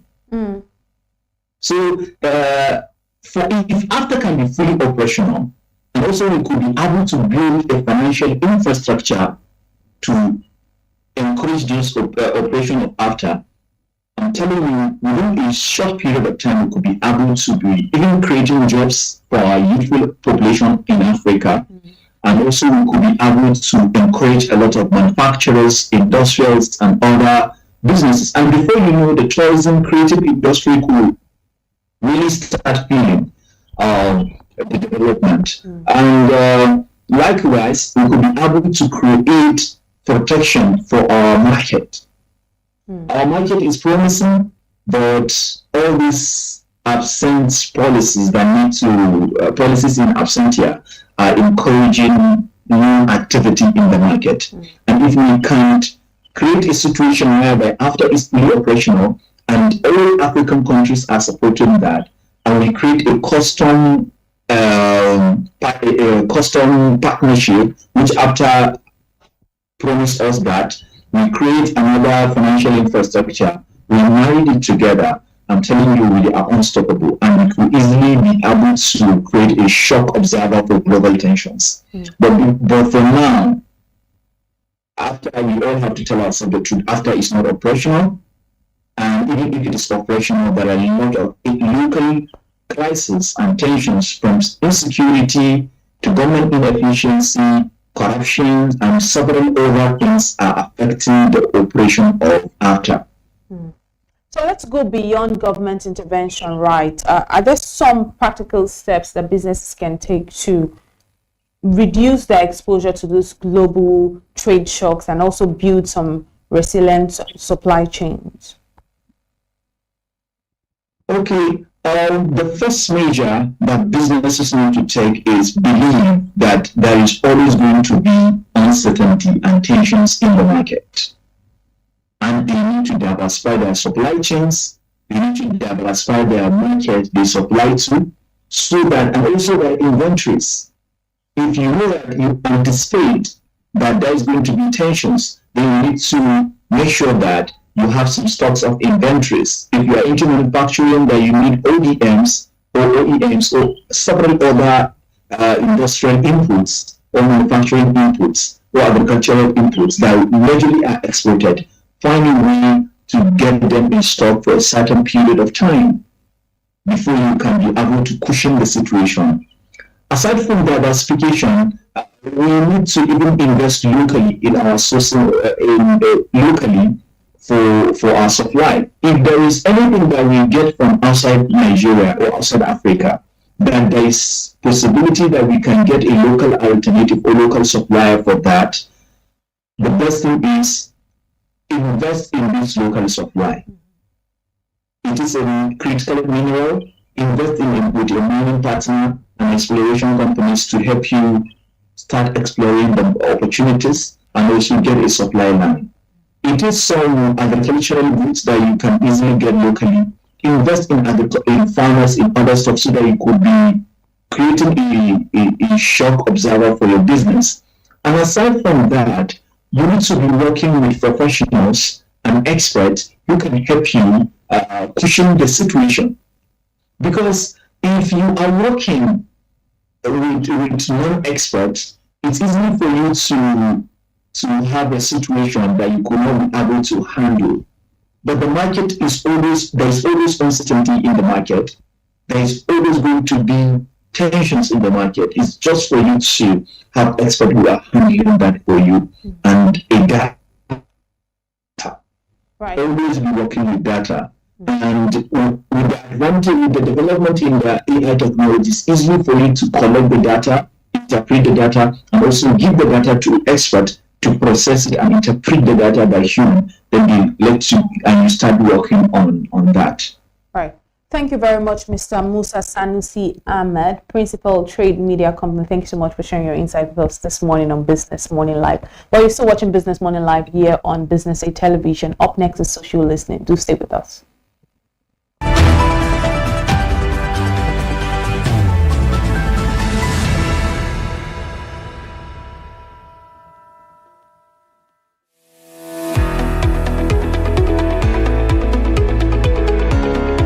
This is Business Week, a weekly program brought to you by BusinessDay Television. And we're live from Lagos, the nation's commercial capital, bringing you the latest insight into the stories that matter for business and the economy. I am Deborah Eze. Onyeka Valentine. I am Destiny Momo. My name is Elizabeth Musa.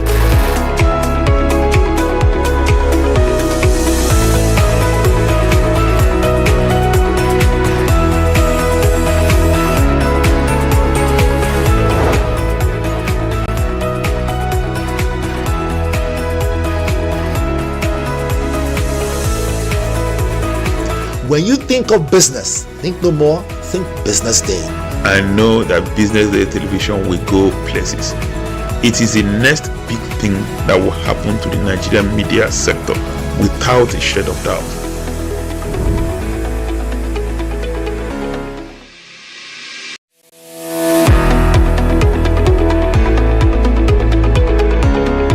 This is Business Week, a weekly program brought to you by BusinessDay Television. And we're live from Lagos, the nation's commercial capital, bringing you the latest insight into the stories that matter for business and the economy. I am Deborah Eze. Onyeka Valentine. I am Destiny Momo. My name is Elizabeth Musa.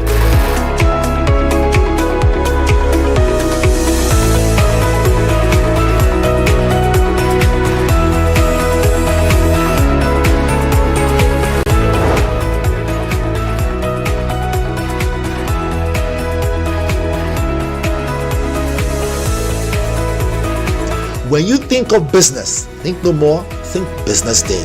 I know that Business Day television will go places.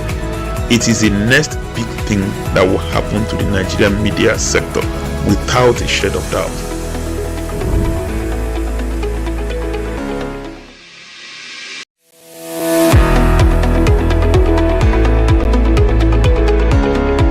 This is Business Week, a weekly program brought to you by BusinessDay Television.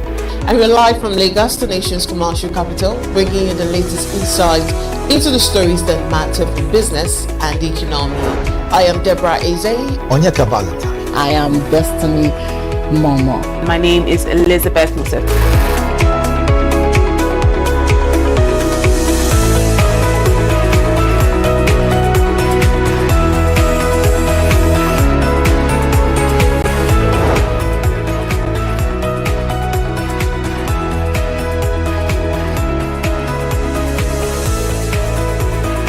When you think of business, think no more, think Business Day.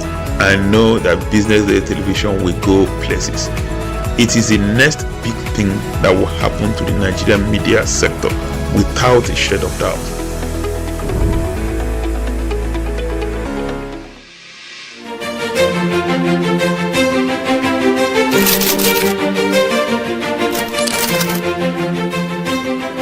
I am, of course, a great admirer of the impeccable credibility, professionalism, and business savviness of BusinessDay. If you really mean business in Nigeria, start your day with BusinessDay.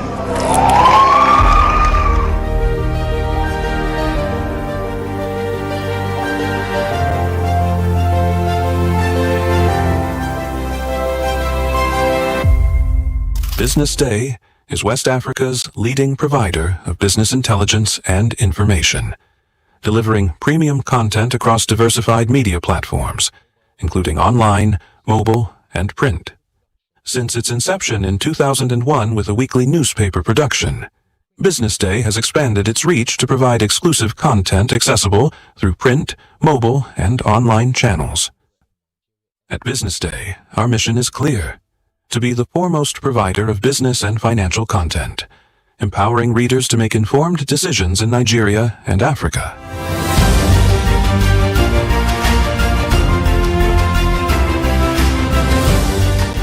Since our establishment, we have been committed to delivering insightful, relevant, and accurate information about Nigeria's business and finance environment, while contextualizing the impact of global events.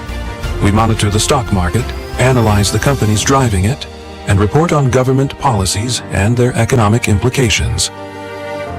From decoding market trends to dissecting economic shifts, we offer actionable investment ideas and serve as a compass for decision-makers navigating complexity. Beyond headlines, BusinessDay fosters discussions on critical economic issues through impactful conferences and events. These platforms bring industry leaders together to share narratives that drive innovation and spark meaningful dialogues. Our events galvanize connections, bridging the gap between inspiration and achievement.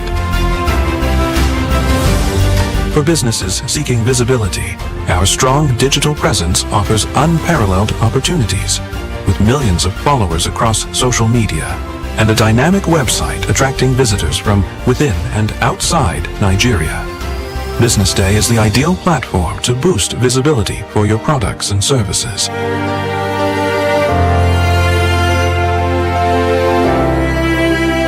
If you're looking for in-depth analysis and expert opinions on Nigeria and Africa's business landscape, BusinessDay is your guide. For 25 years, BusinessDay has delivered credible journalism, intelligent analysis, and decision-shaping insights to Nigeria and Africa's business community. Introducing Africa's first AI-integrated website, enhanced with powerful new capabilities, At the heart of the new platform is the AI-enabled chatbot, built to help you navigate stories faster, ask questions, get summaries, and access deeper context instantly. Text-to-speech functionality, allowing you to listen to articles on the go. The Murtala Muhammad International Airport, Lagos, has recorded an 11.8% growth in air traffic. Whether you're commuting, driving, or multitasking, BusinessDay now moves with you.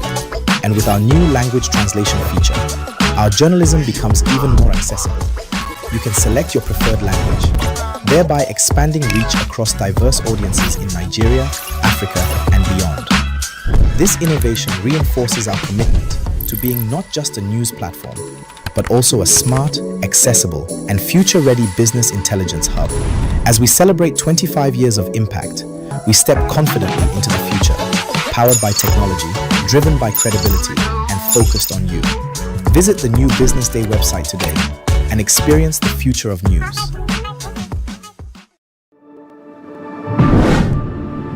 Every legacy has a beginning. Ours evolved.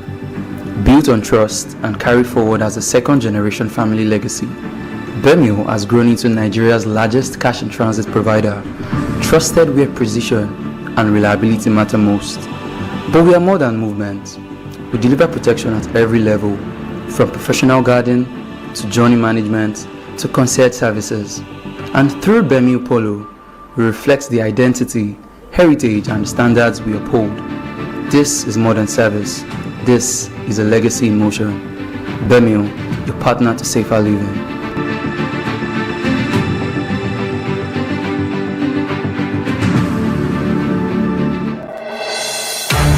Nigeria, a land of boundless energy, driven by the pulse of over 200 million dreams. At the heart of this momentum stands a giant, Seplat Energy, an indigenous powerhouse accounting for a vital share of Nigeria's oil and gas output, propelled by the historic acquisition milestone with the acquisition of ExxonMobil's onshore and shallow water assets, significantly expanding its production capacity and marking its entry into offshore operations. We are the engine of prosperity, Nigeria's leading domestic gas supplier with a total gas production output of 2.7 billion cubic feet, and the landmark Ano gas project delivering first gas. We have elevated our total processed gas output to 855 million standard cubic feet per day onshore. Indeed, we have brought domestic gas utilization to new heights, powering industries and securing energy for millions. But we are not just growing production, we're growing responsibly. By ending routine flares, we are decarbonizing our operations today to protect the Nigeria of tomorrow. Our reach is expanding. From offshore gas distribution to the growth of CNG for transport and industry, we are deepening our presence across the entire value chain. Our impact reaches the grassroots. Through innovative mini-grid projects, we are bringing clean, reliable energy to local communities, fueling economic empowerment where it's needed most. We are more than an energy company. We are a partner in progress, a leader in the energy transition, a giant rooted in Nigeria for Nigeria. Seplat Energy, leading.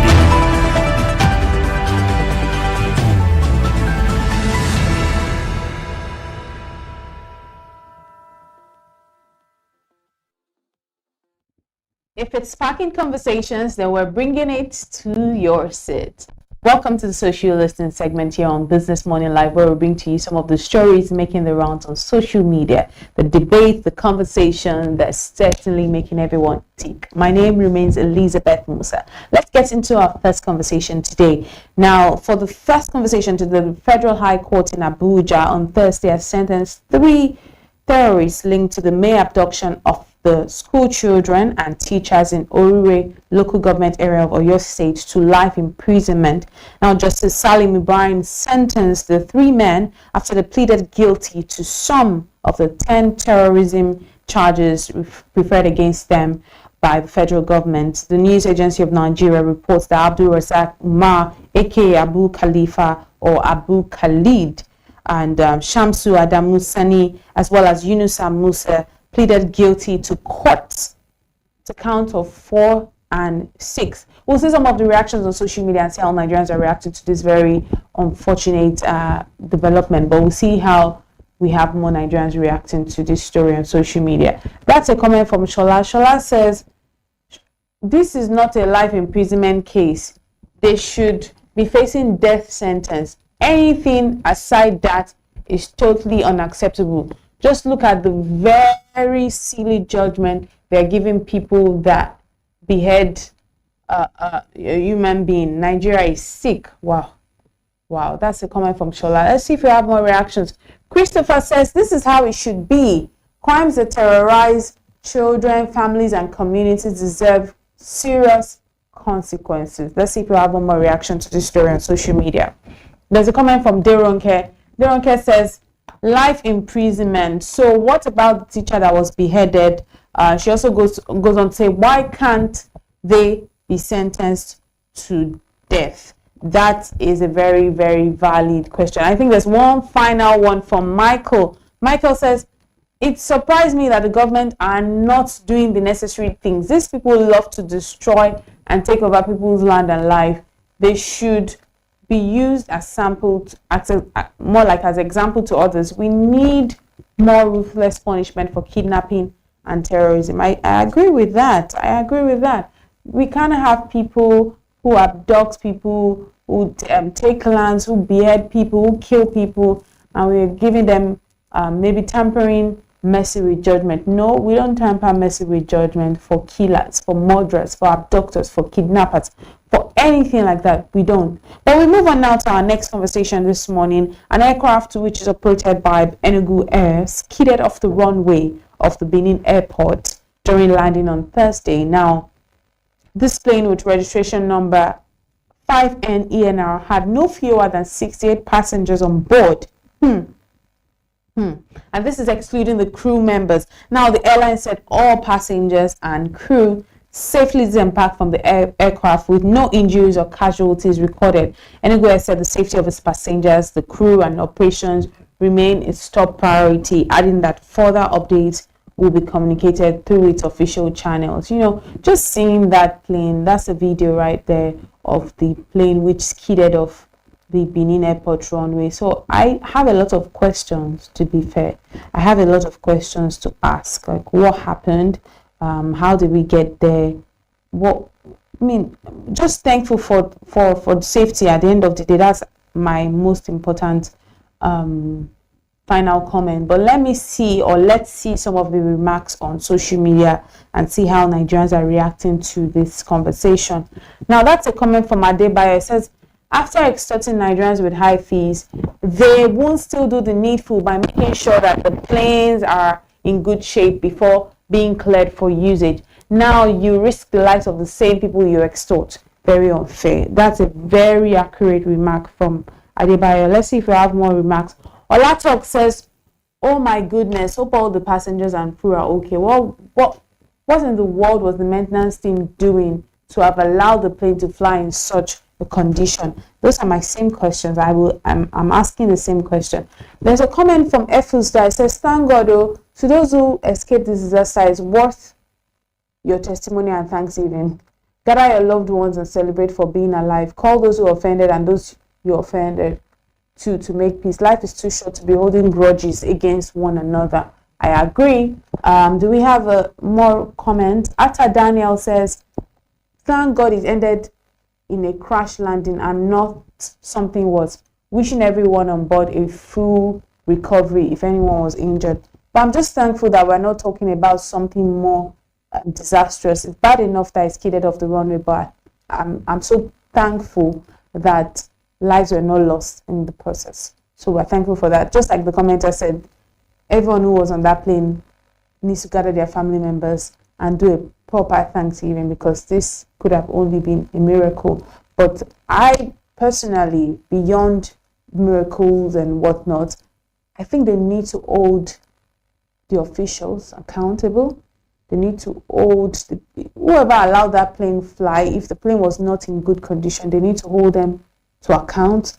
we won't just let this go that way. There needs to be the right action taken. But let's move on now to our final conversation, which is all about xenophobia. I'm moving to South Africa right now.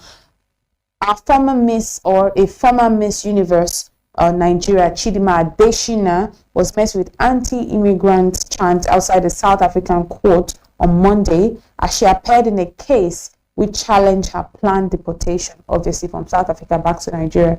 Adeshina was arrested in Cape Town last month for allegedly residing in the country illegally. Now she's seeking to stop the South Africa Department of Home Affairs from deporting her. The Cape Town Regional Court adjourned the matter until 19th of August. A video which was circulating on social media showed a group of women shouting anti-immigrant chant and remarks at the beauty queen as she left the court. In the footage, the women could be heard chanting, "Go home, Nigeria is your home. We won't accept you in South Africa," while urging her to leave the country, which is quite tragic. Now, this incident has sparked reactions online, with many users actually condemning the hostile remarks and describing them as xenophobic. And that's not even new to us anymore with things going on. It pains me, it hurts me to see what's going on in South Africa. Now, that's the video right there, where you see the women chanting, "Go home, Nigeria is your home." And Nigerians are not the only ones in South Africa. Same way, we have a lot, in fact, we have a South African community in Nigeria of South Africans who stay in Nigeria. No one is doing this to them. I would say the only crime, of course, illegally living is one thing, but people that are adding value to your country, they're hardworking Nigerians, doing legal businesses, contributing to the country's GDP, contributing to the growth of the country. Some even doing cheap labor because, they're doing it because they like to do the job, because Nigerians are hardworking. There are Chinese in South Africa. There are people from different countries in South Africa. But why does it seem like the biggest disdain is for Nigerians? Like, why is it so hard to just accept,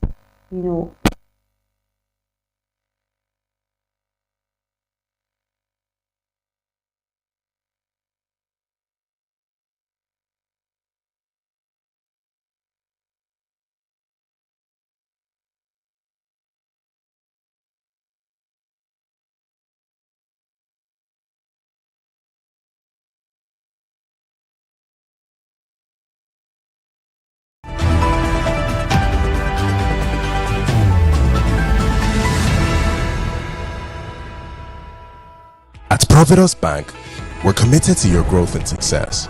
You're never alone on the journey. Our personalized relationship banking is how we do things together. It's what sets us apart. We value every individual and partnership and treat them as such. We're committed to helping you grow and celebrating your success. This is your life story, your future, your forward. This is all about you. Let's move you forward. Providence Bank.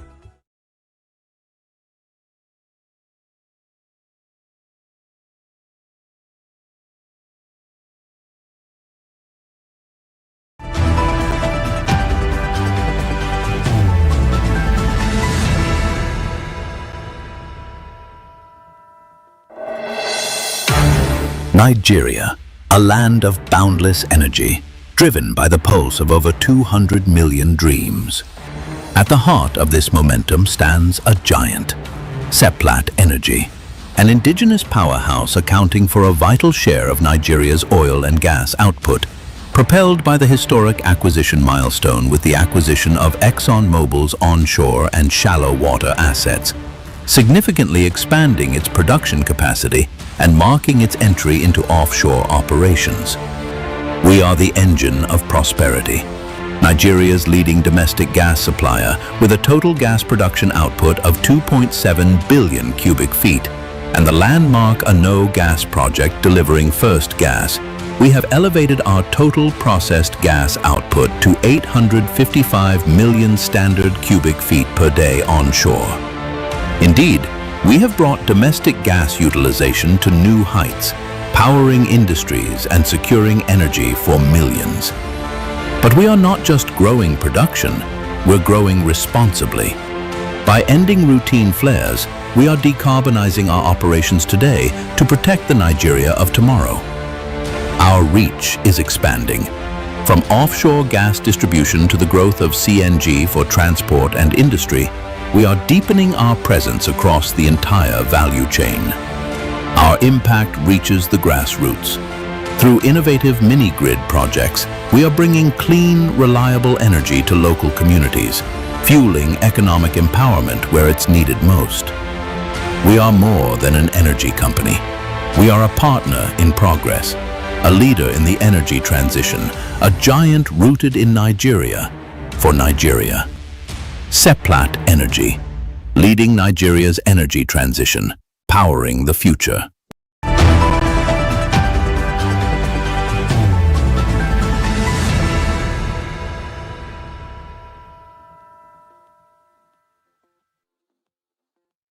You're still watching Social Listening right here on Business Morning Live, checking out some of the stories making rounds on social media. But this time, the story we were talking about just before we went on the break is one that breaks my heart a lot, and one that does not speak to the unity that we talk about when we talk about Africa.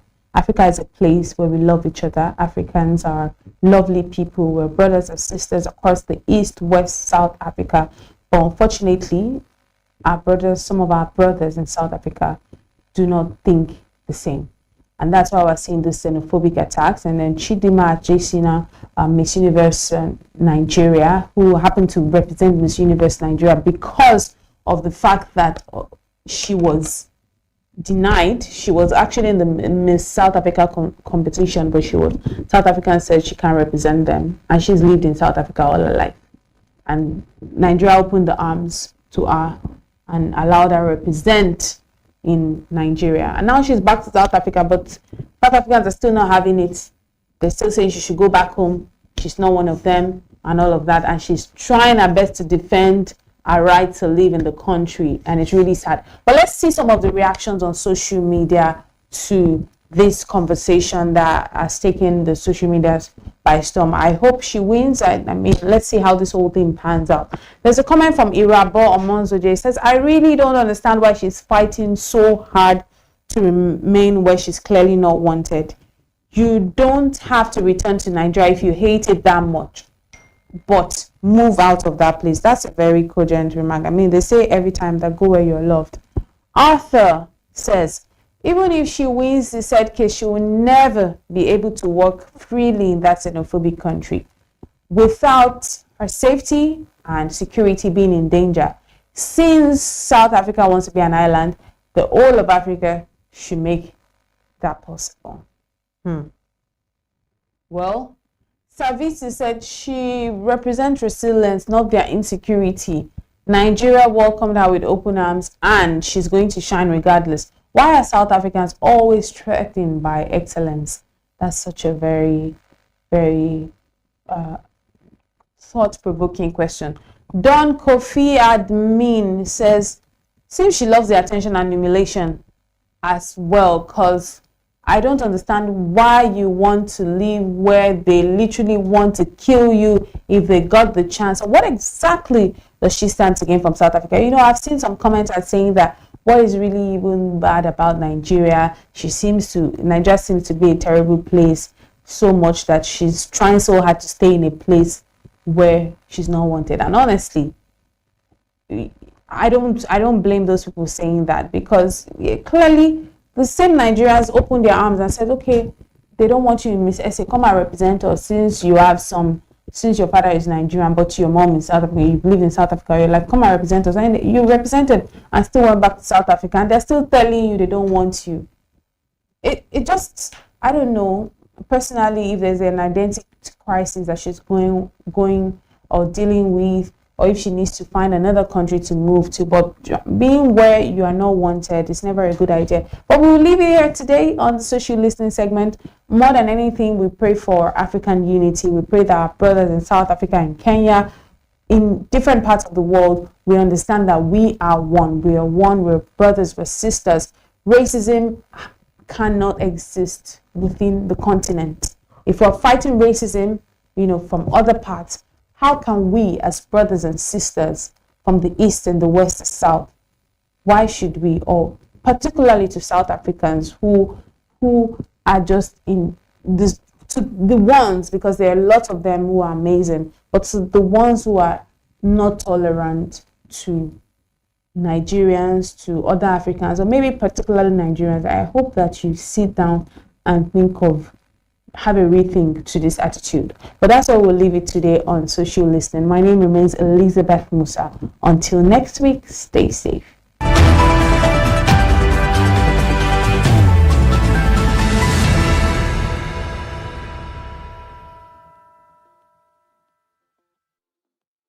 At Providus Bank, we're committed to your growth and success. You're never alone on the journey.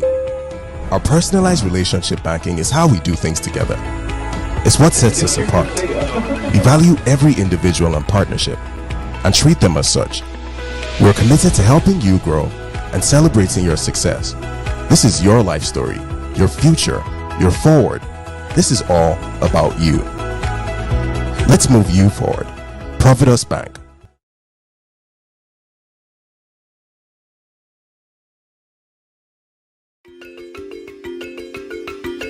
Pleasure of welcoming great supporters and friends from Inma. He's the president, and then of course L. Wilkinson, and then Dorrit is heading the work in Africa.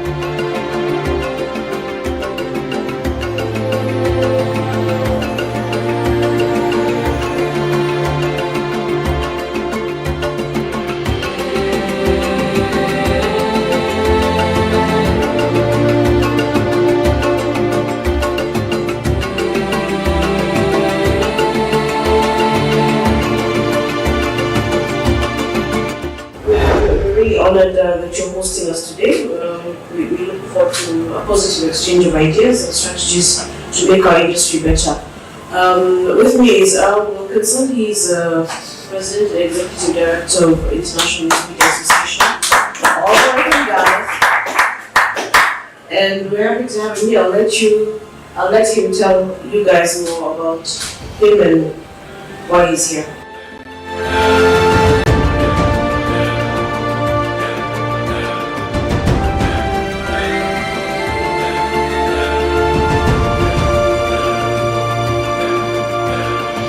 I would leave you with the idea about Business Day.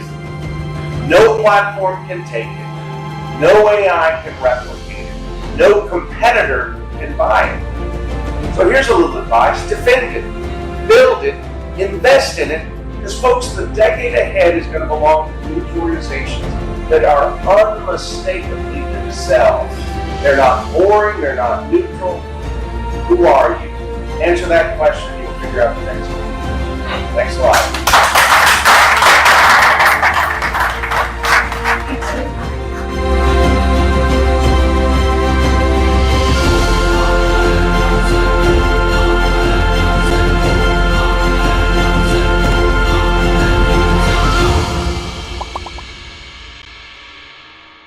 For 25 years, Business Day has delivered credible journalism, intelligent analysis, and decision-shaping insights to Nigeria and Africa's business community.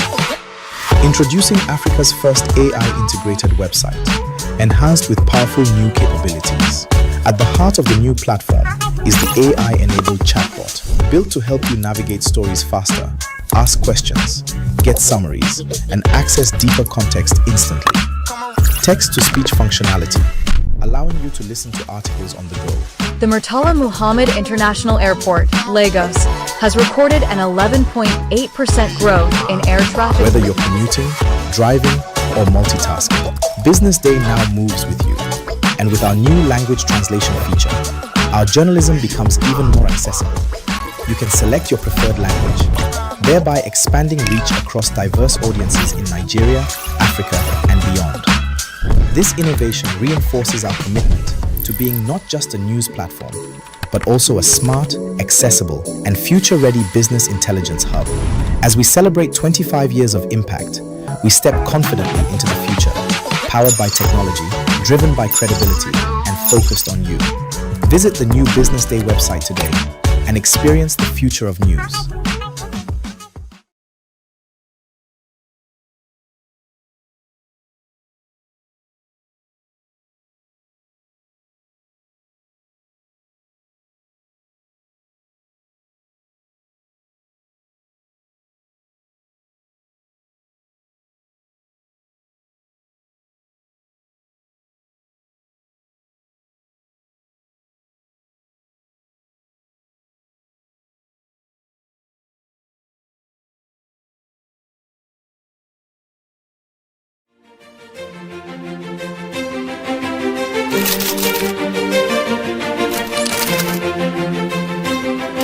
I am, of course, a great admirer of the impeccable credibility, professionalism, and business savviness of BusinessDay.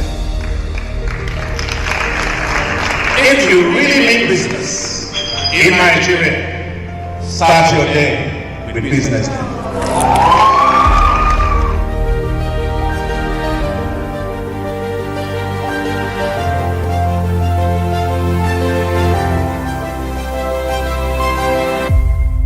Business Day is West Africa's leading provider of business intelligence and information, delivering premium content across diversified media platforms, including online, mobile, and print. Since its inception in 2001 with a weekly newspaper production, Business Day has expanded its reach to provide exclusive content accessible through print, mobile, and online channels. At Business Day, our mission is clear: to be the foremost provider of business and financial content, empowering readers to make informed decisions in Nigeria and Africa.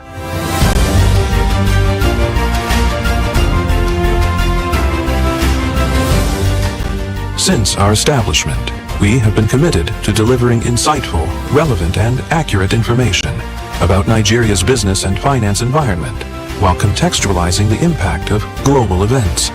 We monitor the stock market, analyze the companies driving it, and report on government policies and their economic implications. From decoding market trends to dissecting economic shifts, we offer actionable investment ideas and serve as a compass for decision makers navigating complexity. Beyond headlines, Business Day fosters discussions on critical economic issues through impactful conferences and events. These platforms bring industry leaders together to share narratives that drive innovation and spark meaningful dialogues. Our events galvanize connections, bridging the gap between inspiration and achievement. For businesses seeking visibility, our strong digital presence offers unparalleled opportunities, with millions of followers across social media and a dynamic website attracting visitors from within and outside Nigeria. Business Day is the ideal platform to boost visibility for your products and services.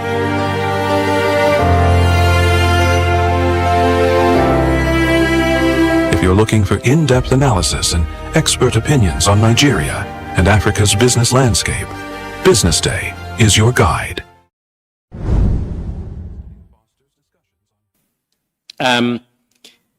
We're going to be making a presentation to the Governor of the Central Bank.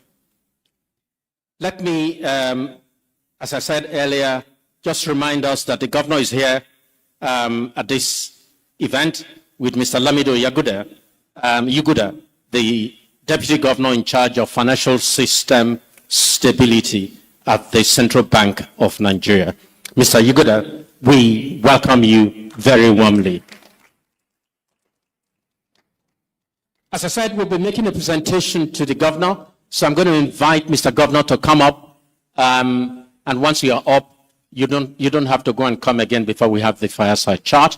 Let me also invite the Dean of the Lagos Business School, Professor David West, who is a Director in Business Day and Chair of Business Day's Governance Board Committee, to make the presentation.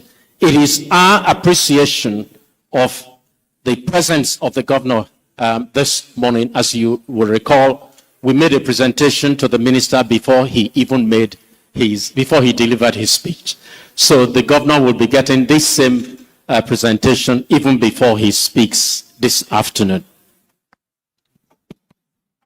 On behalf of the board and management of BusinessDay Media Limited, at this 2026 CEO Forum, the 14th edition, Mr. Governor, it's our honor and pleasure to present you with this token of our appreciation for giving up your time and dedicating this time to spend with us and the chief executives in Lagos today. Thank you very much, Mr. Governor. Thank you very much.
Where do you want us? Yeah. Governor, I told you have to move for that. No problem. This side? Yes. Yeah. Okay, let's do it.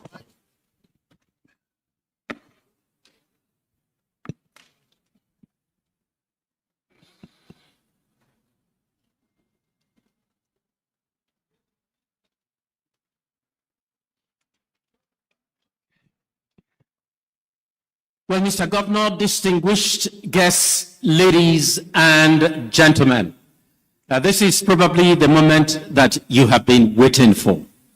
I have had the opportunity to deal with many, not so many, several governors of the central bank. My experience is they will call me to push a particular story. And I was not even close to them. He has never called me to push any story. Never. If anything, the closest to that would have been some months ago when I complained about something. And he said, Frank, we will discuss. And I failed to call him because I knew I was going to lose in the conversation. But this afternoon, we're going to have, I believe, a very exciting conversation. And I'd like to start by congratulating the governor for the award of the Central Bank of the Year, which the governor and the bank just received. As journalists, we tend to be very cynical. And we always expect the bad things to happen. When good things happen, like the whole world conferring an award to a Nigerian institution, sometimes we are too shocked to even talk about it. But I think we should talk about it. It doesn't happen all the time. So, Mr. Governor, once again, congratulations. Thank you very much. Thank you, sir. So it's 3 years of very well choreographed reforms. And as I said earlier, we are now not just looking for signs.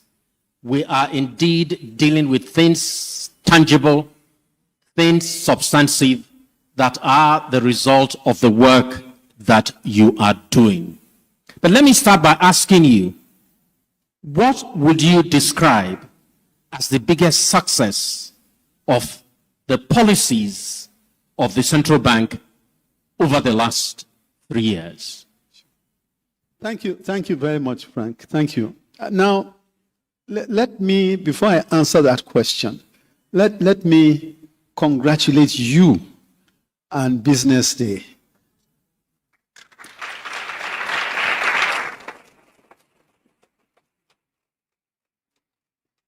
The Business Day under your leadership,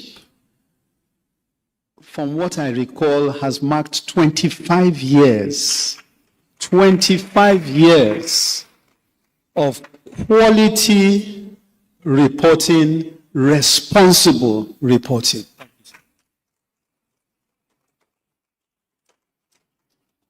And when we talk about institutions that can hold the flag up high and very, very well represent the good in Nigeria, I'm sure you'll all agree with me that Business Day is one of them.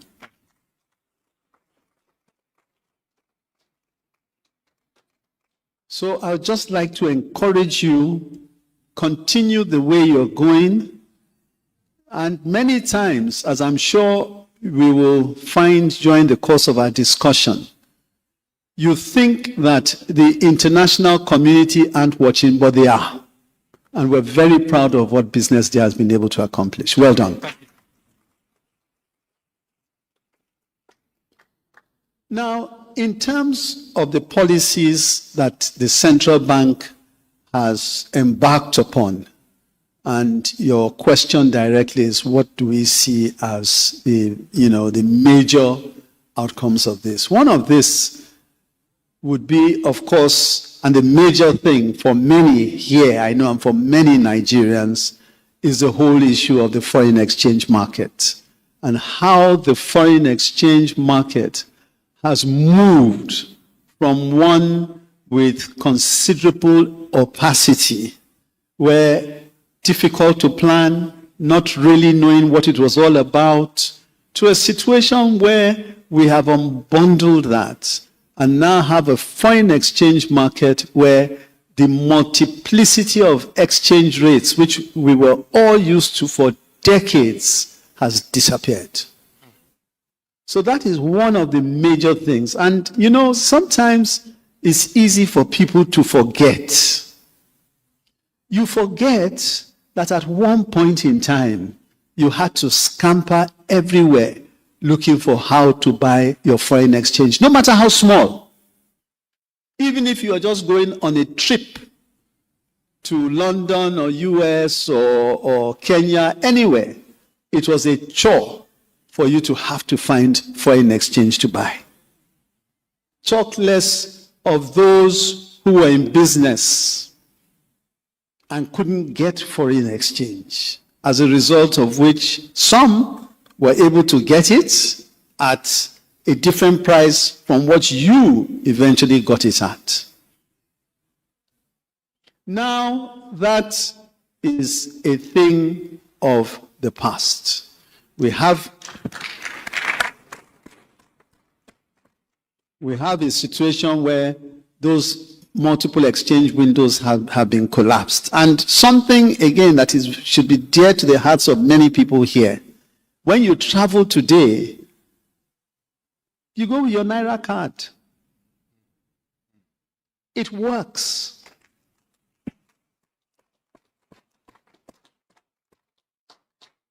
And let's not forget something. What does that mean? It just doesn't mean that, I've paid for a good and I've gone away. No, it's beyond that. It has brought back the way the outside world looks at us. In the past, you go there, card doesn't work, can't pay for your goods, they look at your Naira card, they throw it back at you. Not any longer. Secondly, the differential in exchange rates is down to a bare minimum.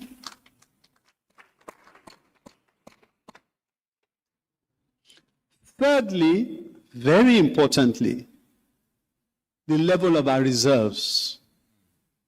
And that is why I say many times, the work speaks for itself.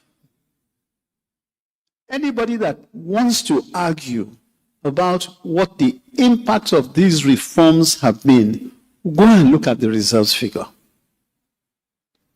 As at yesterday, we were hovering, I believe, about 52 billion.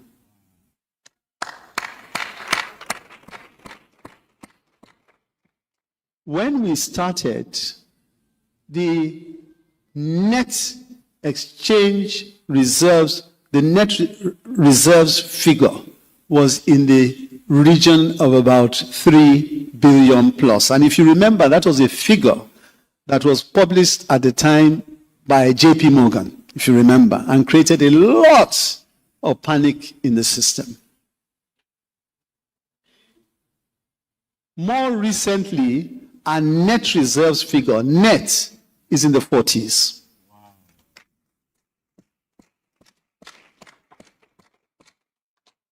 So it's a long and difficult journey.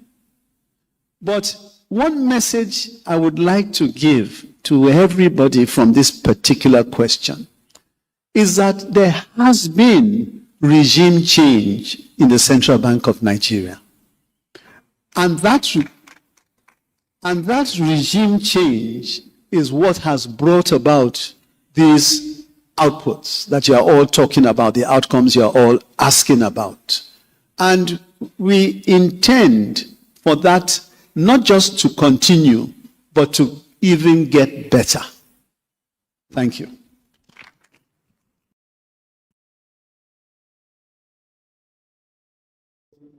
The work and the results speak for themselves. And I'm sure that's a point that we all will be agreed on. I want to just take this a bit further. What would you say, because you're addressing mostly CEOs and C-suite executives in this place this afternoon, what would you say are opportunities that they are probably underestimating that going forward they should be taking due advantage of, Mr. Governor? Yes, thank you very much. And that is a good question. And I must say, it is a question whose answer worries me at times. And I'll tell you why. You see, a lot has happened over the course of the past 3 years with respect to exchange rate policy, monetary policy, financial system stability. A lot has happened. Now, the question is, now that we have accomplished these things, and now that the outlook is positive, do we have our local entrepreneurs and CEOs who have confidence in the continuity of this? That worries me. And I'll tell you why it worries me. Because we sit in a particular place where we see an enormous amount of interest from outside. Enormous amount of interest. They've watched very keenly. They've seen the road of travel, and they are getting closer, and in some cases, investments are being made, and you'll be hearing of some of these things as time. I hope that our own leadership in many of these companies and many of the CEOs you have here will recognize that and will not be afraid and will not hold on to muscle memory, thinking that things are still as they were before, or that they can't last the course. Because that's the biggest mistake you make. And it shouldn't be that by the time you wake up to the situation, the horse has gone on and bolted. So, in a nutshell, I do believe that where we are now, we've achieved that hard-earned stability, and with stability comes potential for investment, and with investment comes growth. And all our local CEOs should be part and parcel of that train that is moving. Yeah, thank you. Thank you for the applause. I think that's a very direct talk to CEOs in the room. Be sure that you don't come out after the horse has bolted.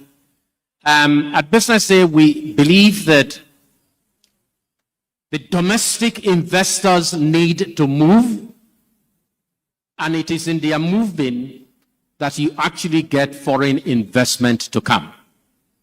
So we think that the governor's invitation to CEOs in the room to begin to move now, because the opportunities are there, is a very good point to make. I want to pivot to something else, Mr. Governor. This year you had provided, or the central bank had provided, a guidance that indicated that we should expect rate cuts.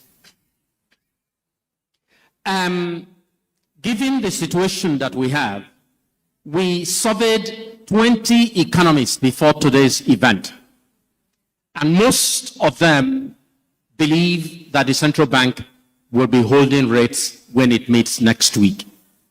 The question I ask you, Mr. Governor, is what are the conditions that the central bank is seeking to return to that initial guidance for rate cuts this year? Thank you, sir. Okay, thank you very much, Frank. And I think it may be necessary for me to give some context here.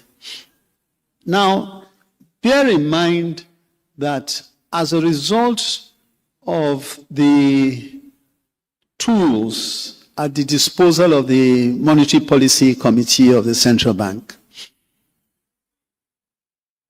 there was 11 months of continuous disinflation. And that speaks volumes.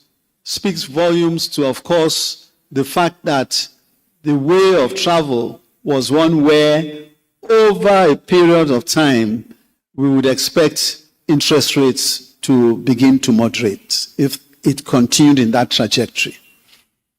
Unfortunately, as with many of these things, there are external shocks that you can never predict. And of course, fundamentally here, we had the shocks coming in from the US-Iran war. And that just didn't affect us, it affected everybody. Although, happily too, it affected us less than it affected most. And it's important to say this and for people to bear this in mind in anchoring their expectations. It affected us less than it affected most. One of the reasons for that, and there are a number of reasons, one of the reasons for that, of course, is the fact that we had undertaken the reforms we had a lot earlier. So that by the time the shocks came, we were able to withstand them. We had resilience and we were able to withstand the shocks. So that's one side of that equation. The other side is looking into the future. Where is this all going to go? And as I said, if not for the fact that we had this, we had projected that going into next year, inflation would have been down to very moderate levels, respectively. Very moderate levels. Now, all I can say, and I certainly cannot speak to exactly or anticipate what the MPC would do, and I'm very pleased that we have one of the members here, and I know that, in fact, two of them here, and I know that Mr. Yuguda used to be a member of the MPC and then has now become a member of the board, so he's now on two. And Aloysius, again, is somebody who is well known to the financial industry and is also a member of the MPC. Now, we have a group, very happily, of very independent-minded MPC members. Very independent-minded. And primarily, what they look at is data. So they react to what the data tells them. Where they see data, and that is why I think it was the last but one MPC meeting, there was the expectation at the time that we would cut. But we didn't. We didn't cut. And believe me, we saw things that most other people didn't see. And by the time the shocks started to come out, people understood the reason why we didn't cut. So I think you can rest assured that as long as the MPC is there and moves in the direction that they have been going all these years, Nigeria can be rest assured that the interests of the country and the future of our country is in very safe hands. Thank you.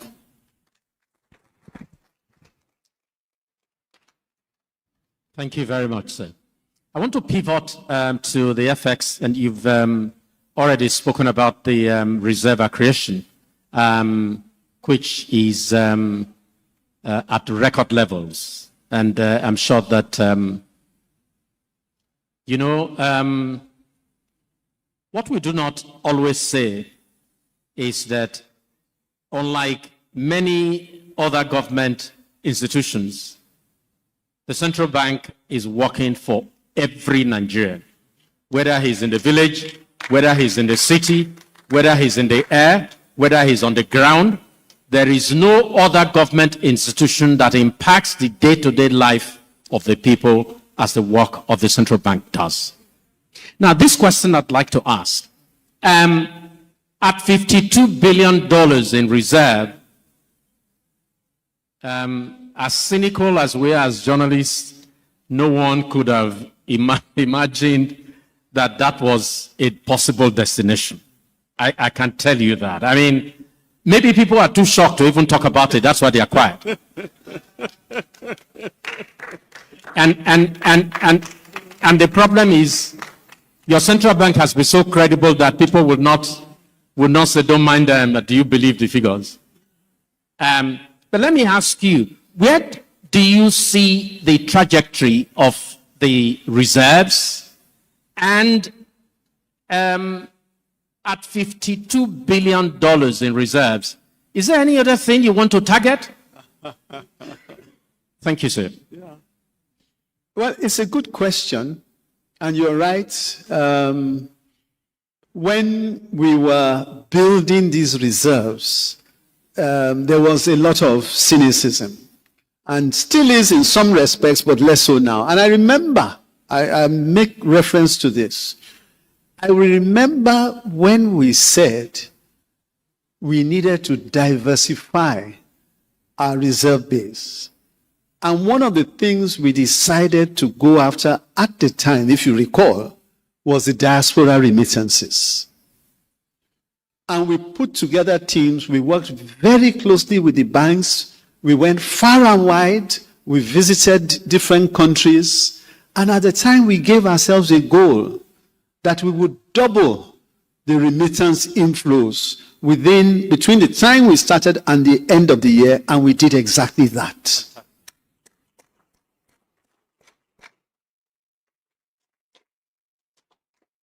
That is still work in progress. We're not relenting on that. We're continuing on that trajectory. At the last time, I believe we were at 600 million plus. We're expecting that by the end of the year, we will hit about $1 billion a month from diaspora remittances. So you see, our belief is through sound policies. And this is really what did it.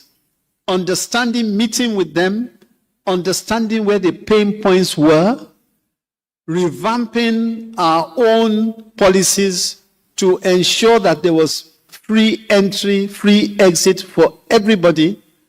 That is what made the difference on that particular line. And this, as I said, is a continuous process.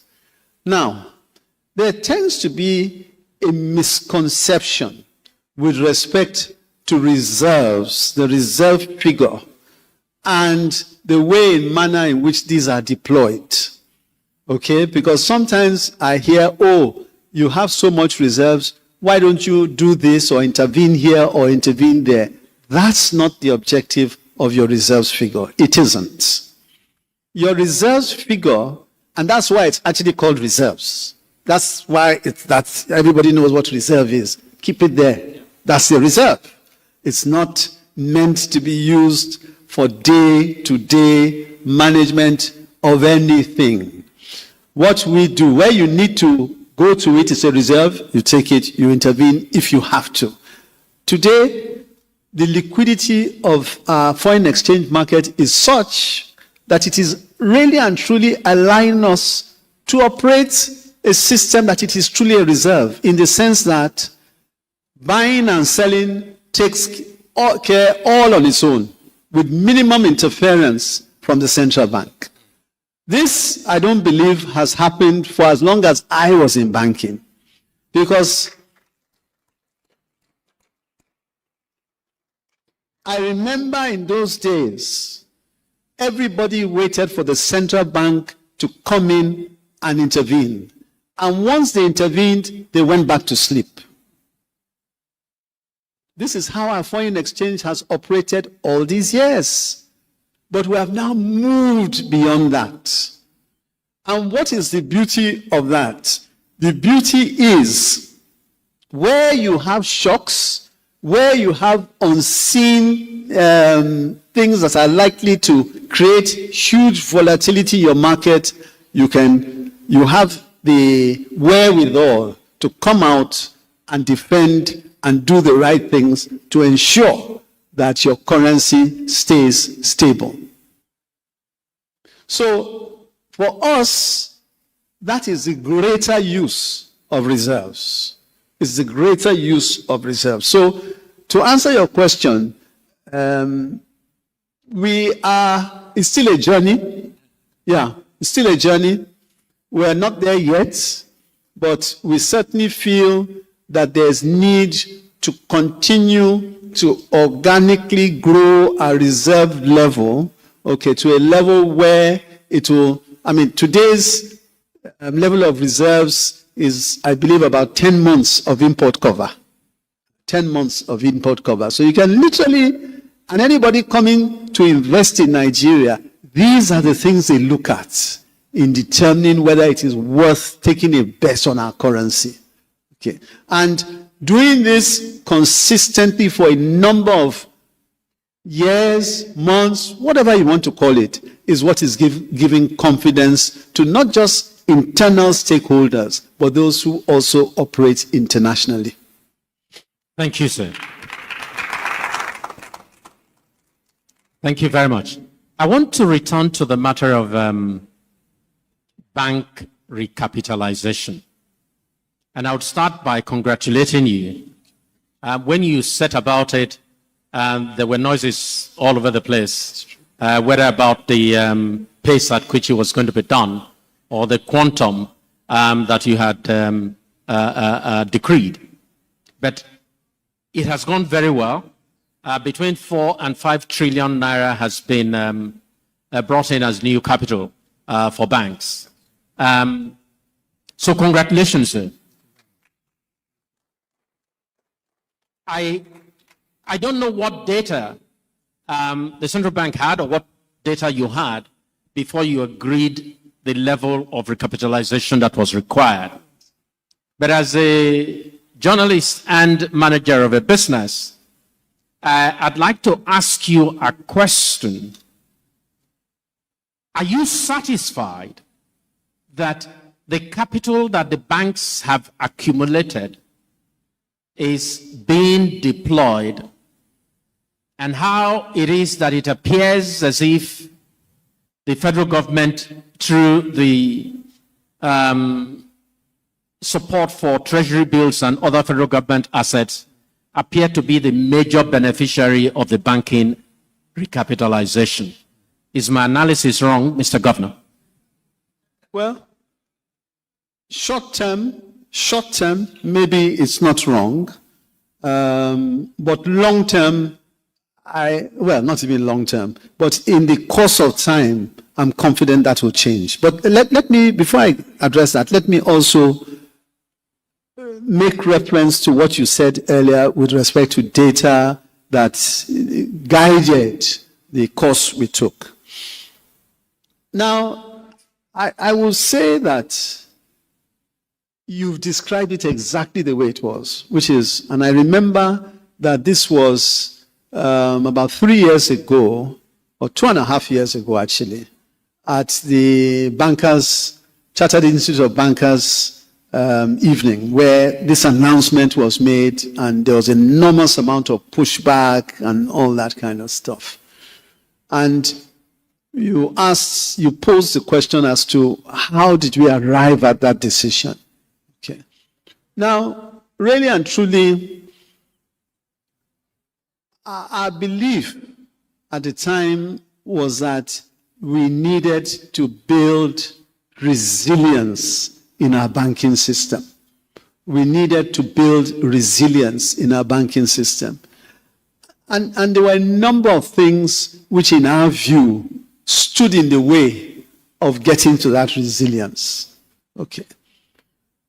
That also got compounded, okay, between internal things such as forbearance, and then got compounded by an incredibly massive devaluation,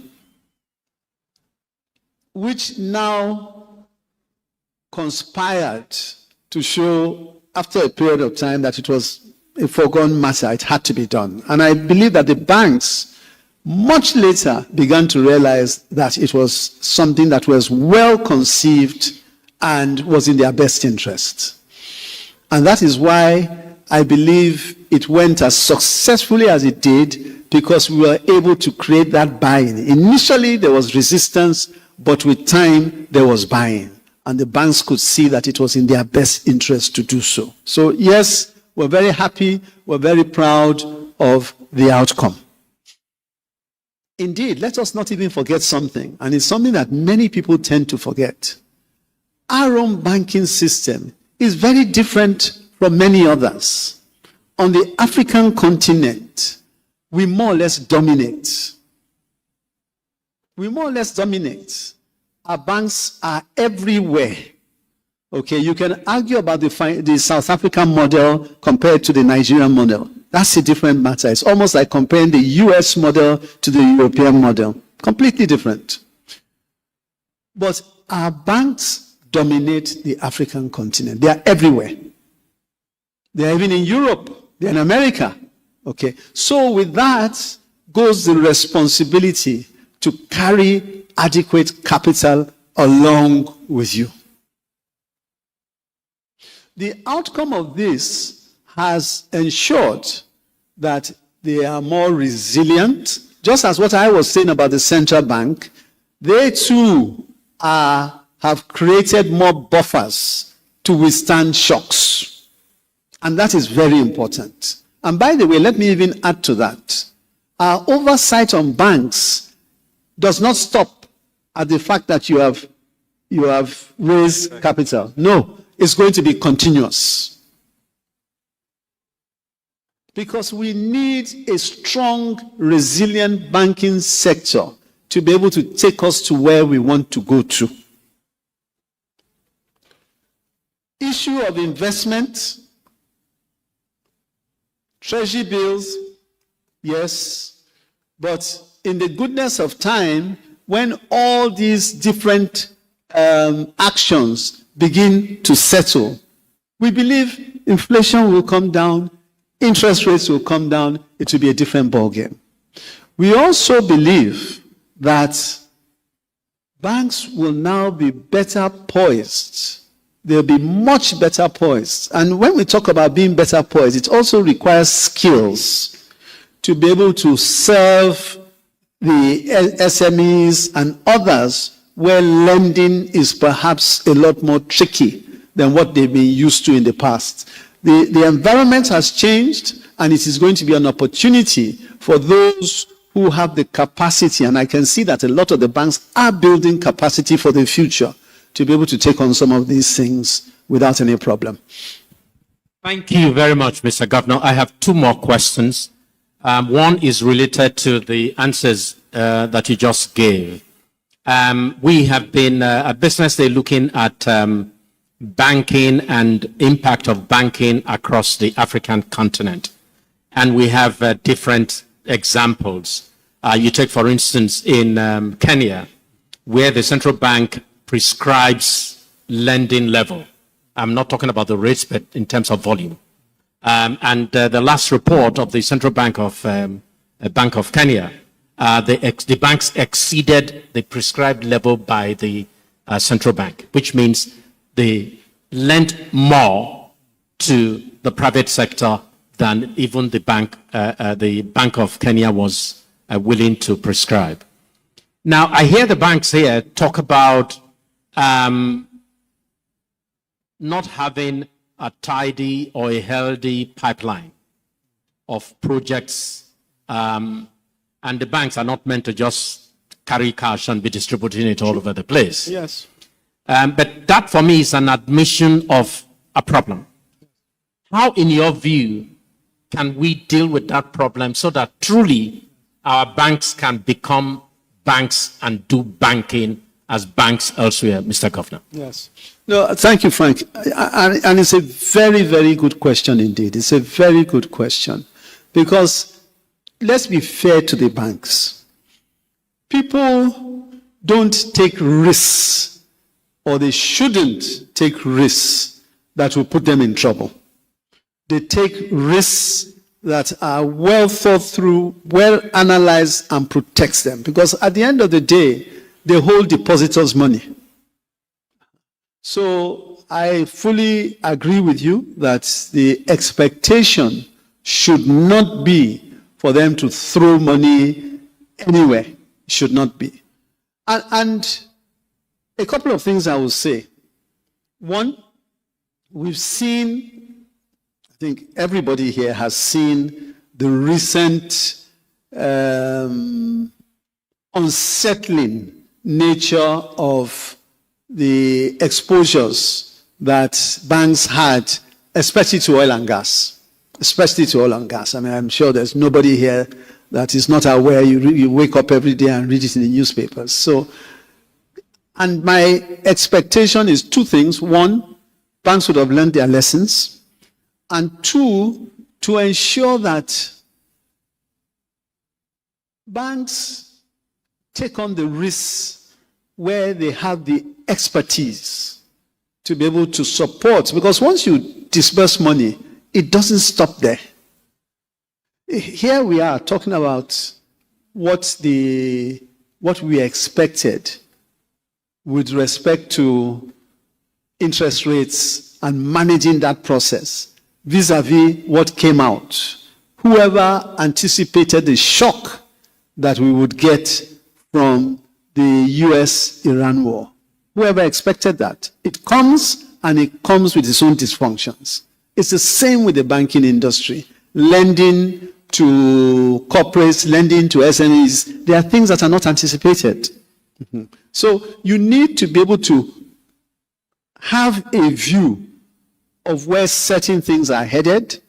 If for any reason things go wrong, you need to be able to have buffers to withstand the difficult times. So I think that is one.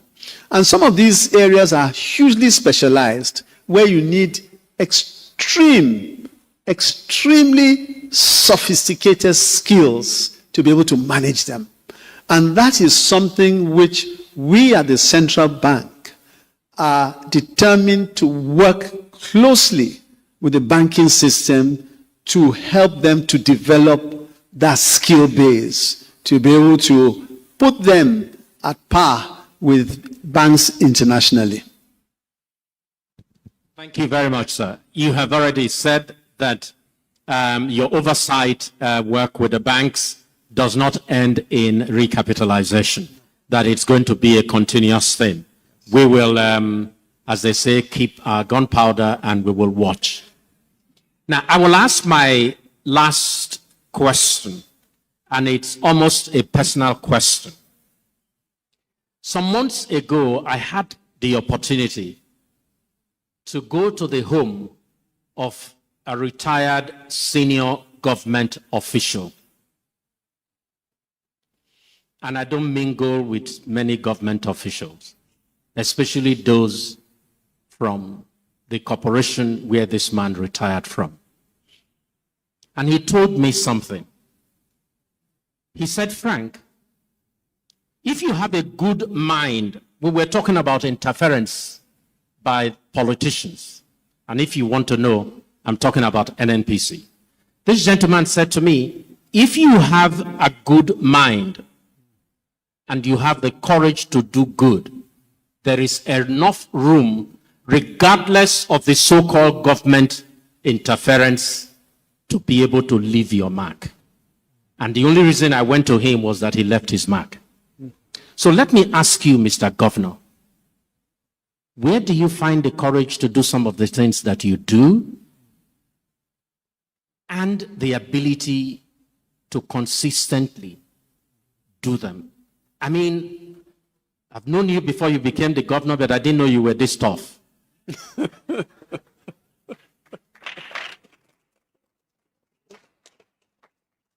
And I looked at you and you just smiled. And you still smile. But I mean, you'll be a madman who mistakes your smile for the smile of people like us. So you know, I mean, no, this honestly is true. I don't know what circles you operate in. Every conversation that I have, whether it's here or whether it's abroad, people talk about the personality and the character of the governor.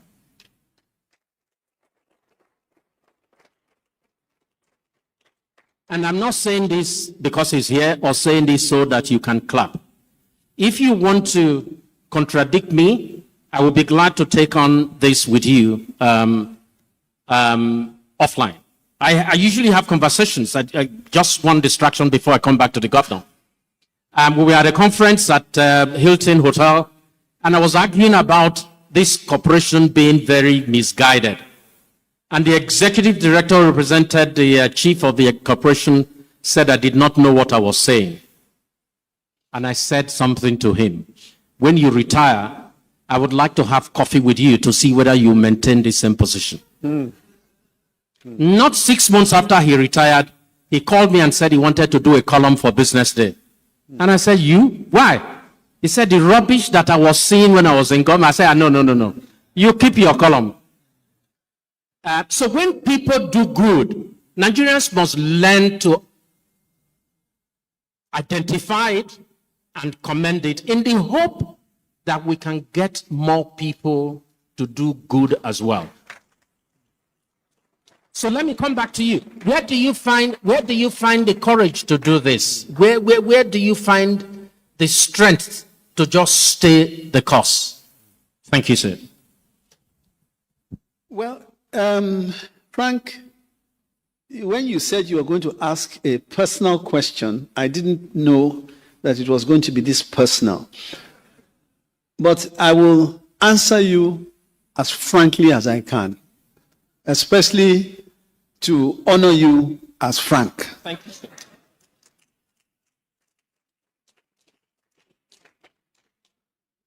Now, let's even put it in the context of what has happened here. Because sometimes when you are in a particular situation, it determines the way you react. Think about it.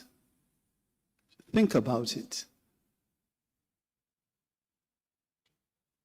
Our net reserves was down to 3-point-something billion US. I mean, just think about it. A population of over 200 million people.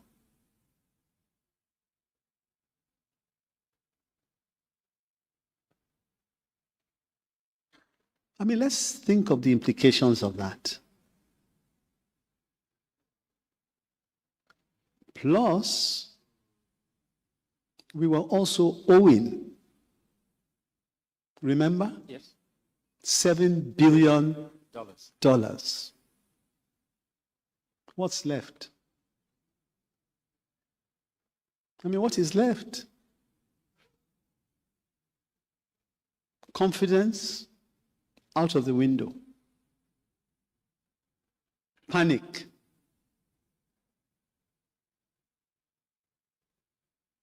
Currency devaluing every day. We were all living witnesses.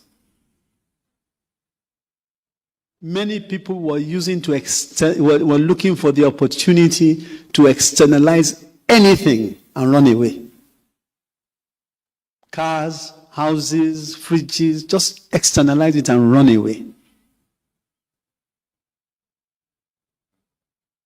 Then we didn't even have the level of, let me be kind in saying, anti-Nigerian sentiment internationally.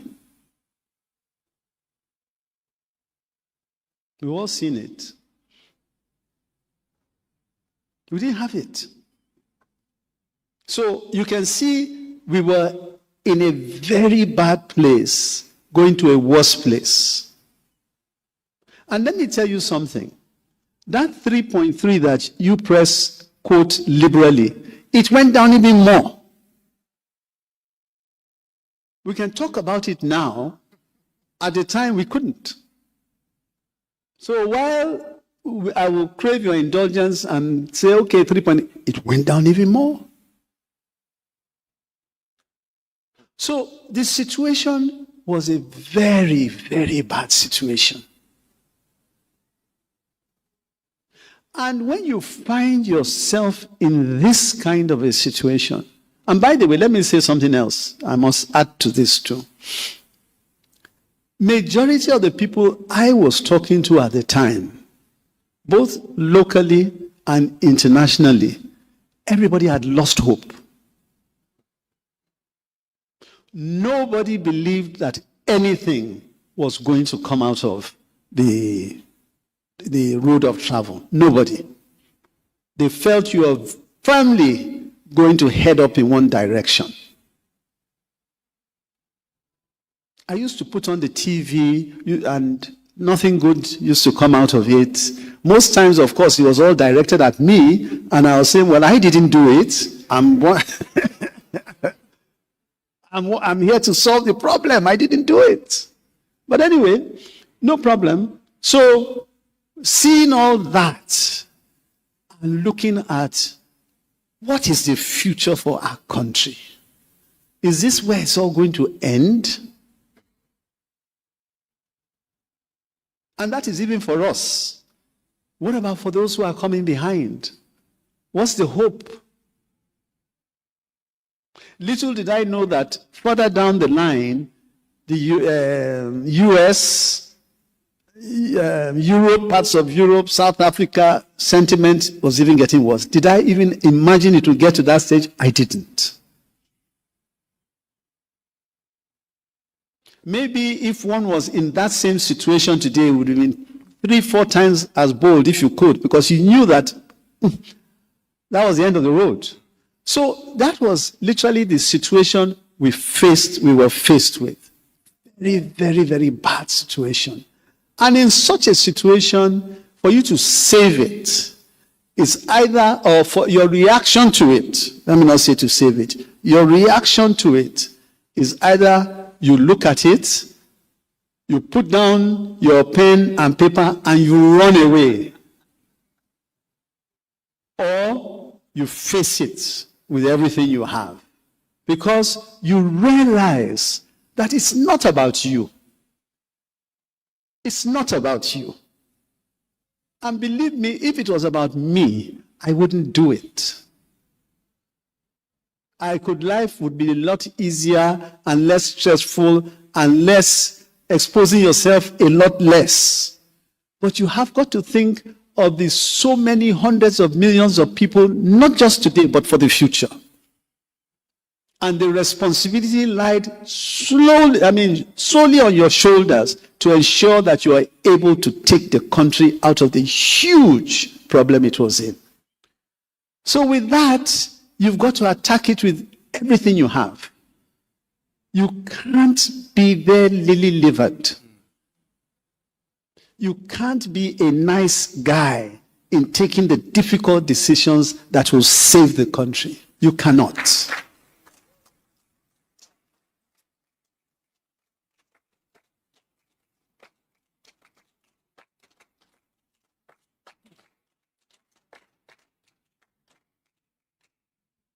you've got to be disciplined.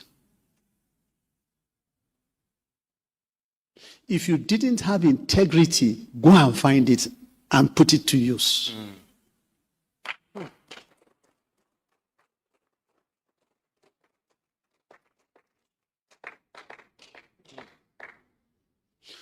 Ultimately, in the business we are in, this is very different from when you are a manufacturing company. When you are a manufacturing company, people come and buy your goods, isn't it? Your fridge, your cars, all these things. When you are in the business we are in, it's about what? Trust. It's about trust. And the moment they lose trust in what you are doing, there's nothing you can tell anybody. You are heading in one direction, and it's not a good place. So one had to do everything possible to rebuild back that trust. And in building back that trust, you've got to take difficult decisions. You may not necessarily like them. You may not necessarily be happy to be the person that has to do those things, but you've got to do it. Because it's in the interest of the greater good. It's not about you. It's not about you. And I hope that has answered the question, Frank. I hope that has answered the question. Ladies and gentlemen, may I invite you kindly to be upstanding for a standing ovation for the Governor of the Central Bank of the Year.